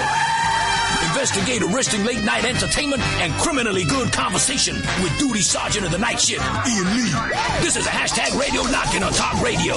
You going nowhere, fool. I ain't had enough of your jibber-jabber yet. Turns out the show's not finished, guys. The show's not finished. Didn't the football sound amazing with Stockhausen playing underneath? It sounded like they were talking in a monastery. It was wonderful. You can give us a call. We're on for a bit longer. We're having a lock-in. 0344 499 1000. Here's the telephone number. Here's the delicious thing. I don't think anyone's listening, because we didn't mention it at the end of the show. We certainly... I'm not tweeting it. So only some pissed-off sports fans and people who have fallen asleep at about 12:30 are potentially listening to us. So this could be the most secretive of all lock-ins. So if you're still up, you can give us a ring now. Yeah, give us a ring now. I'm not going to mention on Twitter that we've done this. No. We'll mention it maybe at the start of tomorrow's show, just to keep people on their toes. But I'm not going to mention it on Twitter. You can if you want to, listen. It's up to you if you want to do that. I'm not saying anything. This is our dirty little secret. And for those of you that are tuned in at 1 o'clock hoping to hear sports, tough. I'm Iain Lee, that's Catherine Boyle. We're having a lock-in. We're normally on Monday to Friday, so 10 till 1 at night. But we sometimes do a thing called a lock-in where we're allowed to stay on a little bit later, if we feel the show hasn't finished. And do you know what? The show hasn't finished. We've got to tell you about... Catherine and I yesterday went to see... Yesterday, it was the day before, Saturday, ever-loving Saturday. We went to see The Ferryman, directed by Sam Mendes. Yes. Written by Neil, yeah. And starring Paddy Considine and many other people. I recognise the Irish priest. He's been in, like, Juliet Bravo and stuff, hasn't he? I recognise the Invisible Wife. Yes. It was 3.5 hours long, 3 acts, 1 interval. But if you've ever sat through a kids' production of 45 minutes, that would have felt 10 times longer than this play felt. It flew by, didn't it? It was incredible. Suddenly the first act was an hour, and was that it? It flew by. No spoilers. Don't you worry about that. No spoilers at all. But it's set in about 1981-82 in Northern Ireland.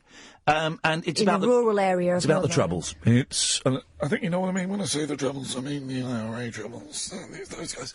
And it was funny. It was heartwarming. It was vicious. It was brutal. It was incredible. They had a real baby in it. And a real goose. And real rabbits. The bloke kept... Well, no, I'm not going to... No spoilers. But they were... It was... I mean, we're not spoiling anything by saying that. Those things are known. But it was the weirdest thing. A woman comes down the stairs with a baby, and it took me a minute to think, oh yeah, that's a real baby. I've never seen a real baby on stage before, and it was wonderful, wasn't it? Here's the thing, absolutely loved it, and it's a thrill. I can't remember the name of the guy who wrote it, but I saw their other production, Jerusalem, with well, Mackenzie was in it. A girl I used to go to college with, Sarah Moyles, and the bloke who's now a Sir. BFG, Oh. Oh, the BFG. Oh. Mark Radcliffe, Rural, Mark Rylance. So Mark Rylance, he was it. I must admit, I preferred Jerusalem. I thought Jerusalem. Did you? Yeah, I did actually. Maybe it was just because I was sat next to Bruce Dickinson from Iron Maiden. I don't know. I preferred Jerusalem. I preferred it, but this was still amazing. Here's the one. My one gripe. How expensive it was. Mm-hmm. Because theatre is often seen as being exclusive and being elitist, and it's being elitist. And we had, like, the middling seat, so we were in the first balcony, weren't we? First, the dress circle. Yeah, and they were 67 quid each. Probably a booking fee. I don't think that included the booking fee. I could be wrong. So you're looking at about 150 quid for two tickets. And I felt, I'm doing all right. I felt that was I saw the price and I went, oh, I really want to see this. But you can see, and the seats down the front, they're like 120 quid a pop, right? Gosh. And you can see why people, I think, as many people as possible should see something like that. Because, A, I don't know anything about the Trouble. I don't know anything about it. And I don't think it's a particularly accurate historical representation, but it's a bloody good story, and it's really good performers at the top of their game. I mean, what a thrill. I love Paddy Considine, and I only discovered him really a couple of years ago. Was that Dead Man Walking? Yeah. You wanted some grim films, didn't you? So I pointed you in that direction. Tyrannosaur. And No Room for Romeo Brass. Yeah, incredible. And then, of course, there's Le Donk, which is his comedy film. You've seen that, where he's a rapper? No. Have you not seen that? I don't think I have. Oh, mate, I've got it! He plays a rapper. Oh, it is the funniest thing. It's a bit like Spinal Tap, but with him in. Oh, right. Oh, it's brilliant. So what a thrill to see him on stage, and see all of them on stage, and those young girls were wonderful. Yeah, little girls. But 67 quid for a middle-price ticket is... And 67 quid for me to get, I'm going to say it, rollocked. Sorry? What? When we first arrived, we decided we'd go to the loo. Oh, so you did get... Yeah. The man's toilets was at one side, and the women's was the arrow pointing towards the ladies was different. So I follow the arrow and I come to a door, and there's a woman checking people's tickets. And I just thought, am I going the right way? So I sort of craned my neck to look round her, and she's like, "You're just going to have to wait your turn, please, madam." Yeah. And I said, "I'm sorry, I was just checking where the loo was." "Yeah, you're still going to have to wait your turn." Like in a really nasty way, but she was lovely to you, wasn't she, apparently? Very, very polite. OK, look, actually, if I were to go on and buy one ticket, I could get a matinee ticket for this Wednesday for 16 quid. So that's not so... I mean, it's going to be a crappy seat, but that's not so bad. Still... That's not so bad. They've got tickets from 16 quid there. So, all right. And there's for 20 But for 20 what quid. time? That's for the... a matinee? For £16 is the 1:30 matinee on Wednesday, or £28.50 for in the evening. OK, so look, who can go to the theatre on a Wednesday afternoon? The unemployed. Drug addicts. Prostitutes. Me. I fit into... Well, no, let's say at some point I've experienced all three of those categories. No, but OK, so that's a little bit cheaper. That's a little bit cheaper. Let's go to Bill. Good evening, Bill. You're in the top secret, hush, hush, hush, don't tell nobody, unofficial lock-in. Yeah, I was beginning to think my radio had gone wrong for a second, because I could hear this background noise as the guy was talking, and I thought maybe I've got another DAB radio on or something other, and it's coming from that. I think we might do that a little bit more, play around with the sports billies. That felt deliciously naughty. We might have a play around with the sports billies again. Let's see. Yeah. Did you want to say anything? Yeah, going back, it's Crosby, Stills, Nash and Young when I rang up earlier, and yes. Do you know where I've been on the Marrakech Express, etc., etc.? Do you know where I've been on the Marrakech Express, etc., etc., etc.? Yep, that's it. Thank you. Got it. Excellent. Thank you very much, Bill. Do you know where I've been on the Marrakech Express? Also known as I've been to Marrakech. Yes. Or I'm going to Marrakech. It wasn't by Crosby, Stills, Nash and Young, by the way. Good evening, Kyle. Evening, you all right? I'm all right. Shh, don't tell nobody. We're having an unofficial lock-in. Yeah, I'll tell you what, don't be telling the bloody DWP, they'll be straight after me. Oi! Kyle's getting beef from Thatcher's government. You know what? That was the strangest experience. I tell you what, Carl. Can I just say, while you're doing this, I'm going to take the knee. I'm taking the knee. You're taking the knee. I'm taking the knee. It's the in thing. I'm taking. No, I'm not doing it because it's the in thing. I'm going to take the knee in solidarity with you, brother. It's not. I'm not doing it because it's the in thing. I'm doing it because Stevie Wonder did it. Yeah, I'm taking the knee, Kyle. I'm taking What's taking the knee? Oh man, you're out of touch. Take it, Kyle. I'm taking the knee, Kyle. I don't. You need to read a little bit less of the MSM and get to some of the alternative news media. What you need to do, Kyle, is get woke. Yeah. I've got a red pill and I've got a blue pill. Do you want the red pill, Kyle, or do you want to just carry on taking the blue ones?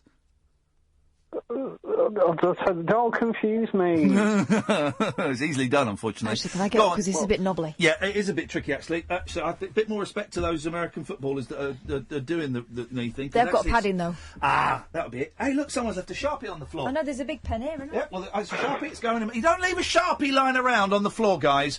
That goes in the bag. Yes, Carl, what would you like to say, sir? Well, I was going to say I'd three bits, one of which will really appeal to you. But when you cut me off before, so the name I came up with, and you were quite right to cut me off, was Mehmet. Mehmet? Of all people, who appears from Ozcabs, and then But that was quite good. No. Okay. Mehmet's not in it. I thought he was. You're thinking of Ali Osman. Mehmet was the brother. With the tash. Because he was always going, Mehmet. God. Mehmet was the brother. Ali Osman, Ozcabs. You're right. What was the wife called? Sue. Oh, yeah. Sue, what are you talking about? Mehmet. Didn't she get done for some sort of drugs charges? Not that we know of, so I'm going to say she didn't. What? No, not even allegedly, because I don't know anything about it, so no, I don't think she did. But here's what I would like to see. All the original Enders cast, right? So you get Mehmet, you get Sue, you get Shell, you get Peter Dean, Peter Beale. You get them, and they've what? I think he's dead. Pete Beale's not dead. Shut the front door. He's still going. He's a Buddhist, apparently. Yeah, he's not. Pete Beale's dead. No, Peter Dean. No, but Pete Beale is dead. I don't want to break it to you, Kath. Pete Beale's not real. I know, but you can't get him back. He's dead. No. What they do is they all go off and they film their own soap. Okay. Like a spin-off of EastEnders, but no one's really going for this. I think this is great, and it's set in the docks of Manchester. Because they all go to Manchester, don't they? Manchester. Anyway, that's my idea, and I'm going to sell it to one of the crappy channels. The Dragons. The Dragons Den. Oh, not wrong with Salford. I was going to say. Well, the other that's not strictly true. Well, Media City, that's the place to be. Johnny used to work on the docks. So I was going to say something about Split Infinitives, but would you like to know what I heard today about your show? I don't know. Would I? Well, it's up to you. Which will you? Because I have a feeling you got to cut me off. So it's up to you. You can have one or t'other. Well, we don't want Split Infinitives. That was quite dull the first time round. Go on, tell us the other thing. Well, can I? Do you mind? Can I have some thinking time? Would that be okay to think about whether I can? Can I have 2 minutes 40 of thinking time? Is that all right? Yeah, sure. Nice one. Stay there, Carl. I'm just going to think. Hang on a second. Let's. Computer's being extraordinarily slow this evening. Well, it's not used to being up this late. So let me just think for a minute.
I don't think so, Kyle. Oh, which one did you want or you not want? I don't. Well, I don't, what did someone say about the show? Someone said about the show. So my little sidekick, Lewis, has started. Hang on a minute. You've never mentioned a sidekick before. Well, apparently I have a little sidekick called Lewis. Okay, well, you would know. Well, you either do or you don't, Kyle. I do have a sidekick called Lewis. Okay. When I might do my... Anyway. But he started at Salford University, and I know you don't take praise very well, but he started at Salford Uni last week. He rang me today, and he said in one of his lectures today, he's up at, like, Media City, like everybody is, and but there were 4 presenters, or 4 shows, that they sort of said, it's up to you, it's up to you if you read the books, it's up to you if you listen to the shows. But one of the 4 presenters, I don't know the 3, but one of them was you, and he rang me going... You're a big fan of Ian, aren't you? And that'd be Jeff, wouldn't it? That'd be Jeff. Is his lecturer Jeff? Yeah. Well, I was thinking it was Mr. McQueen. Jeff McQueen. I thought. Yeah, but he would honestly, because he rang me, because he was like, he was so excited. He was like, oh, Ian. I was like, yeah, there you go. You see? Yeah, mate. We've talked about Stockhausen tonight. It's a very intellectual show. Split infinitives. He won't be listening now. He'll be like slaughtered somewhere. Yeah, but, he'll be off his mash on ecstasy and cocaine, and not cocaine. He can't afford cocaine as a student. He'll be on speed. Oh, well, there you go. There we go. Thank you, Carl. Henry's cat made an appearance. I like this story. Well, I don't like it because it's horrible. But it was big last week because it's odd it's back up in the mail. But I do like it because she's from Slough. Pensioner spends 14 years going to strangers' funerals. Do you hear this story? Oh. Filling her lunchbox from the buffet and then cycling off. And there she is. And I've drawn on her face with a black pen to make her look even more evil. A woman who has spent 14 years going to strangers' funerals before tucking into the buffet. She must be tired. Has been unmasked as a pensioner who keeps a mourning outfit in the basket on her bicycle. And I don't mean a nudie outfit, I mean a mourning. Teresa Doyle, 65, speaks to grieving relatives before filling a lunchbox with food and cycling off. So she's been doing it since she's 51. 65, think, well, 51. No, weird. 65, I don't think that. That's 2 years older than my mum and dad, and they're not old. Her activities came to light after bereaved mother, Margaret Whitehead, criticised her for turning up at her daughter's funeral, seeking a cheap lunch. Oh, dear. She said Mrs. Doyle from Slough paid her respects and claimed to work with her daughter Catherine, 42, as a waitress, despite Catherine never working as one. Oh, dear. Mrs. Whitehead of Warfield near Bracknell said, there were a lot of people from Catherine's work, so I just assumed she was a colleague. She added,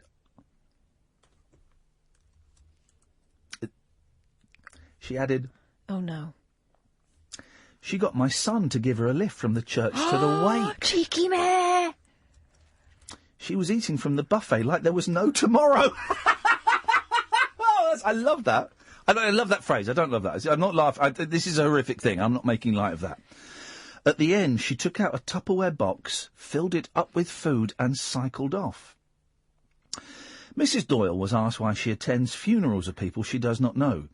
Speaking at her council flat, she replied, "That's my business," adding, "I have to go. I've somewhere to be." What, another funeral? Neighbours described Mrs. Doyle, who attends Slough's Holy Redeemer Catholic Church, as happy and friendly, but mildly eccentric. Yeah.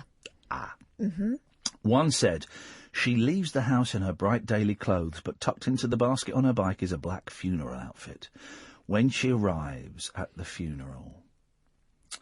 I live near Slough. I'd love to talk to this woman.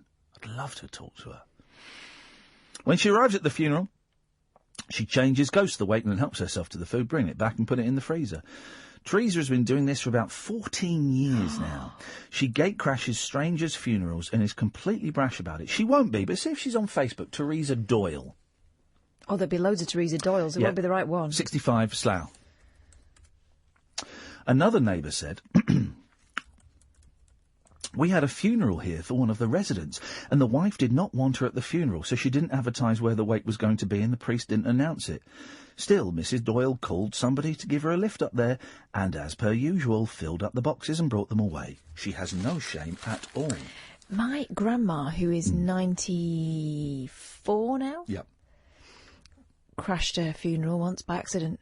Oh, really? Yeah. She and her husband, they're creatures of habit, and there are certain restaurants they like to go to. Yeah. They went to their usual restaurant. They went in, and unusually, it was like a buffet kind of scenario. So they thought, oh, well, we'll crack on. Loaded up some plates, went and sat down. It was heaving. Went and sat down. They couldn't sit at the usual table, which was a little bit annoying for them, but they went and sat down somewhere else, and this other couple came and joined them. My grandma will have been tutting internally, but not said anything. And then it came out, how did you know the deceased? And Grandma's sort of eating this sandwich thinking, oh, hang on a minute. Uh-oh. This room's been hired privately and no one's told us. Oh, God. They finished up and left. But they didn't finish, though. Did she say, I don't, or did she lie? Well, I think because she's old, she can get away with just, By the way, can I just say, I don't think anybody apart from Kyle and Bill are listening. If you are listening, and if you're on Twitter, can you just send me a little tweet just to let you know? Honestly, I think we've maybe got about 5 or 6 people. I know, I saw a couple of people. Budgie's listening. Julie's listening. And Kyle and Bill, 4 people, I think, are listening. Yeah. I mean, it's really stupid of me. I tell you something, when I worked at LBC, and I was doing weekends, Friday, Saturday and Sunday nights, and then they gave me the drive time show. And what I did, this was terrible, and this was David Lloyd allowed me to do this. What I did was I decided I don't want it to be announced, so I'm going to be doing drive time. So we did this whole thing about I was leaving weekends, but I was leaving the station. Oh. And then I had like a week off, and then I started doing drive. But I never said on the Friday, Saturday. By the way, from next week I'm going to be. You can hear me, 3 till 6 or whatever it was. You can hear me. Didn't do it, so I didn't have an audience because no one followed me over because everyone thought I'd just left. Oh, that's stupid. A bit like tonight, really. Everyone thought can't we find left. Teresa Doyle, surprise, on Facebook. Okay. I saw her coming down the venue's driveway on her bike, hide the bike around the back somewhere, and after a quick change, she came out in a little black number. Parish priest Father Noel Connolly said she is Catholic and is convinced she needs to go to as many masses as possible. Every funeral we have, she comes, and if there is a reception afterwards, she makes her way to it without invitation. I can't... Now, here's the thing. Here's where he's wrong. He says... Can you get that phone call, please? Now? I can't exactly say you can't come here. Well... Yes, you can, Father. It's your responsibility to do it. She's telling fibs to the deceased. That could be very, very upsetting. That surely is your responsibility to take her one side and do it in a loving, understanding way, but... Also, you've got a responsibility to the family to protect them, surely. Mrs. Doyle spends her days going to funerals, church masses and Sikh temples where food is provided for the needy by volunteers. Right. It's not about the... No, she's... It's not about the worship, is it? She's got issues. Mrs. Whitehead said there's mass every morning. She doesn't need to go to funerals. She's only going when there's a cheap lunch. She intrudes on people when they're upset. And but I suggest there's some sort of mental illness going on there. Evening, Jonathan. Evening, Ian. I accidentally gate crashed a wedding once. Of all the people to turn up at a wedding, they wouldn't want you there. Blimey, go on, what happened?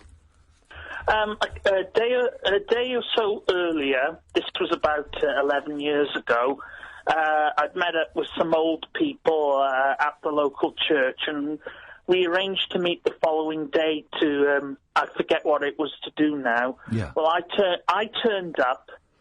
They didn't, but I didn't know it because it was all an unusual situation. Yeah. So I saw this crowd. It was about 5 or 6 people in total, and went into the church to wait. And while I was passing away the time reading the Bible, all of a sudden I heard something, and you know that moment in the first episode of Mr. Bean where he has that maths exam, and at the end of the exam, he finds out that there were 2 exam papers in the envelope. I don't know that, but I can imagine it. And the trigonometry paper that he had been studying for and thought wasn't there, it was actually still in the letter. Right, yes. Sounds like a cracker. That's how I felt when I heard, and I pronounce you man and wife. I thought, what the hell? So, were you there for you weren't there for the whole service? You came in towards the end of the service? No, before the service, I was just waiting for these people I'd arranged to... So, hang on a minute, you must have realised quite early on it was a wedding. No, I didn't. This was the thing. I was just waiting. I thought, I'll pass the time. I'll read the Bible. It's here, and it's a church. So you didn't notice people getting married in front of you? No. White dress, long veil? No. How could you not notice that man? I was engrossed by the words of God. In what I was reading. You're nuts. Well, but there's nothing new there. Hey, I bought Call of Duty Black Ops 3, right, thinking it'll be like a war game, but it's all running around against the walls and fighting robots. That's Call of Duty. I want to fight in a real war. Oh, there'll be one soon enough. All right, nice one, Jonathan. Thank you very much indeed. He said cheerfully. I think he means a war, not a game. Yeah, he does. How can you sit in a wedding and not know you're on? I mean, Jonathan is a very, very strange fish, isn't he? With a penchant for Mr. Bean, it turns out. I'd hate Mr. I'm going to get the turkey stuck on my foot. I went to see the Mr. Bean movie once. Oh, Jesus. When I lived in Paris, I was trying to ingratiate myself with my landlady because she was a very sophisticated woman and I really wanted her to like me. And she said, let's go to the cinema. Went to the cinema and she chose the film, Mr. Bean. I thought, we're never going to see eye to eye. They love all that crap, though. Monsieur Hulot is rubbish. It's because of that, was it called Corbière? All that balls? Yeah, sure, whatever. I don't know what that means. Isn't that? What's was Corbière? was that the name that Reeves and Mortimer gave to their pseudo-French film? Was that Corbière? I don't know. Anyway, you know, all that flipping physical comedy stuff. Well, they love Jerry Lewis. They think he's a genius. Here we go. And Ben Hill. Kyle is listening. Julie is listening. Budgie. D-Law. Brian Taylor. Twinkle Twinkle. Mark Ramsey. Alan Watson. Kevin Dixon. Mike Mills. Harsh. Hey, Harsh. Gunnar Mel. Jay. Eddie. And Al Gillies. In short, all the ones we were hoping would stick around. You're my favourite kind of people. That's every kind of people. Jerry. Hello. Hello, Jerry. I'm speaking all right. You're speaking all right, yeah. I think you've been overdosed tonight. Oh, God. Been off your tits all night. Beautiful. Just, Good for you. come round about 5 minutes ago. Good for you. Thought I was being on lock-in up and seen the you're on. So brilliant. No cancer alleys, no on. Cancer in the morning. Artificial sweetener. The real thing, Iain Lee. Send some pills down this way, Jer. We could do with a pick-me-up. And could you? You're not having a good day today. Me? Yeah, you're not having a good... I'm stressed, man. There's so much stuff going on outside of this silly job. I'm stressed beyond belief, and it's not going to get sorted for about another 2 years. Other people feel stressed. It's unbelievable. There's no other people on the planet with no stress. Yes. Yep. It's disappointing. So what's been happening today? Sorry, I've not been listening to Vino. Today I didn't leave where I'm living at the moment until about 4:30. I woke up late. I had another dream that I'd murdered somebody years ago and that I was going to get found out. And I worked out before when I was having those dreams. It's because I had to make amends to someone I'd been very, very mean to at school. I have dreams about failing exams too. You what? I have dreams every now and again about failing my degree. Yeah. Every now and again. Don't know what that means. Yeah.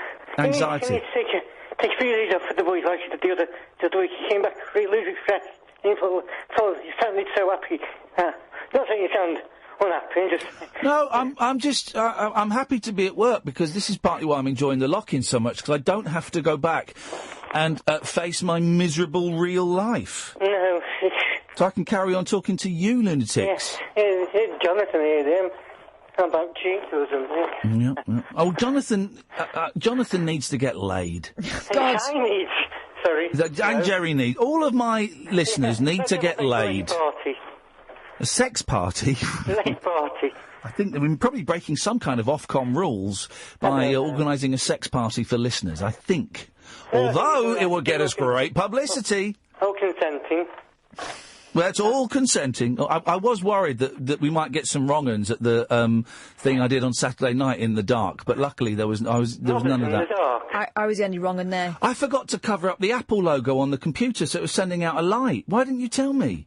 I liked it. I know, I didn't want it. I wanted to I like to see dark. where people's hands are. I turned the brightness down on my computer screen, so that was at a minimum, and then I saw the film, and there's a bloody great Apple logo glowing away. No.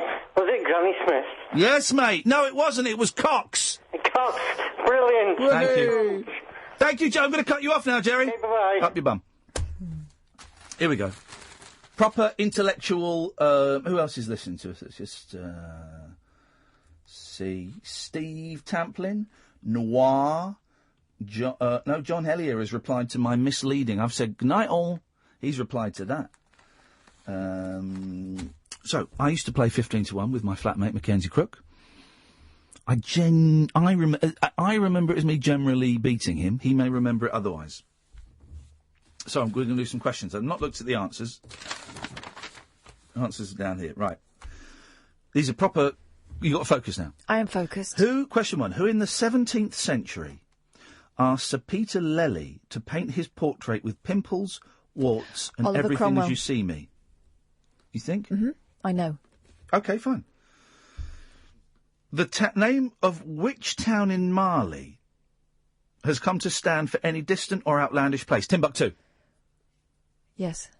So let's write this down. So you're saying Cromwell? All right, so we're going to keep a score. Oh, so this is how we're going to do it. So, Iain, Kath, 1, you're saying Cromwell. Mm-hmm. 2, I'm saying Timbuktu. Yeah. Right. Which of the Queen's children was born in 1950? Andrew. Margaret. Margaret. I have to take your first answer, I'm afraid. No, you don't. Not on this, you don't. What would you? Have you got a different answer? No, I'd say. Okay, I've Margaret. got there first. We've got to be in quick. How many heads had the mythical dog Cerberus? 4. 4. You've got to be quicker, Kath. Got to be quicker. Why? You get the head start because you're reading the questions. So you're thinking about them as you're reading them out. Let me read them out and see. Let's see who's fastest. All right. Here's one. I'll let you answer this one first then, because I know the answer to this.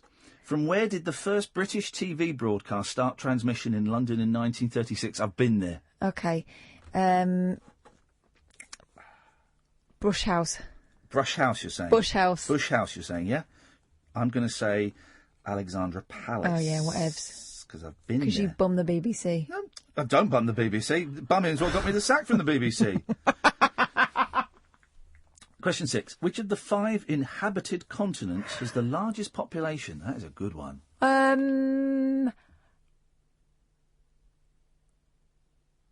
Asia. I'm going to say Europe. Oh, no. Are the Americas a continent? Mm. Yeah, I'm going to say the Americas. Because those South American countries, they're packing mighty dense. The Americas. OK, number 7. Norman Foster, Richard Seaford and Richard Rogers are famous names in which profession? Go on, you can have that one. Go on. I reckon it's musicals. Yeah. I would say the same. Like Rogers and Hammerstein and all that. In which European capital city is Oscar Wilde buried? I'm going to say Berlin. Paris. Is it? Yeah, I know. I've been. OK, well, I'm going to put Berlin down anyway. Paris. He's got this amazing grave that looks like a sphinx. But like when a Greek George sphinx. W. Bush was sworn in as president, he and his father became the second father and son to be US presidents. What is the surname of the first father and son to achieve that distinction? Roosevelt, isn't it? Yeah, I would have said Roosevelt. Yeah, I'd have said that. OK. Henry VIII, on finding one of his wives so different from a picture, swore they had brought him a Flanders mare. Which wife? Anne of Cleves. Okie dokie. You going to let me answer one now, or...? Go on then. Because you've been a little bit... which of the 4 British patron saints is the only one who was an apostle? Oh. St. John. St. George. St. John. Andrew? George. David. And? Luke. St. Luke. Patron He's saint. not a patron saint. So who's David then? Wales? Yeah. Who's Irish then? Patrick. And he was a monk, wasn't he? So he was not an apostle. Oh, hang on. Hang on, it's funny enough, you say the name... Hello? Patrick? Hello. Isn't that funny? Isn't that? We just said your name. Thank you. You're very welcome. What would you like to say? Well, I just need some relationship advice. Hang on 1 second. 12. Which part of speech modifies or describes a verb? Adverb. Correcto. Yee. Correcto. Correcto mundo, señoras! Anyway, Patrick. Hi. Do I win a prize? Yes, you do. You win our undivided attention now, Pat, as we tell you what you need to know. Ask away. I speak Well, to listen, two very Ian, I've wise grown up with you on various media since I was young. Yes. So, I just really need some wisdom right now. You got it, buddy. What's going Well, hang on a minute. You've been listening to him for years. Oh, You've Catherine. come here. Catherine, Well, what you when done... you were, with Daisy and all that stuff, Yeah. you know. Well, she's not here. I haven't got a number. I'm like a post-millennial, do you know what I mean? Okay. Well, what would you... come on. Okay. Let's get straight in. So basically, I've been going to this graveyard, and it's a place where a lot of older men, go to look for, younger men. Hang on a minute. You're telling me a graveyard is a cruising joint? Yeah. A graveyard? It's romantic. There's no sex. It's just very romantic, okay? So the corpses aren't the only old bones there. Well, because I know that this stuff goes on, and I'm often quite jealous of the gay community that you can meet people. You know, right near where I used to live in Hampstead Heath was a famous spot, but a graveyard. It's nothing sexual. Okay, I'm it's talking like romantically. okay. Well, that's my problem. Okay, so I go there on the way to work. Yes. And I work at night time. Yeah. And I like sitting there, and I like being admired. It's like I don't love anyone. I love the attention. Yeah. Do you know what I mean? Yeah. So I have a partner. You're a little tart. I'm a tart. Yeah. Beautiful. I'm asking, is it all right to be a tart and sit there and like the attention, and sometimes, have a little kiss? Well.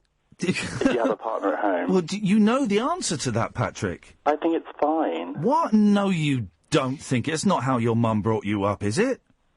Yeah. If the shoe were on the other foot, would you mind? It's a romantic flirt. It's a romantic evening. But if your partner was doing it, would you see it that way? What's that? If your partner was doing that? It depends in what context. See, I'm a goth, so in a graveyard it kind of makes sense. Are you telling me that there's no furtive winks and nods round to the back of... they're too old. They can't do anything, so... I mean, how old are you? You sound very young. Hang on a minute. You've got to be, 27?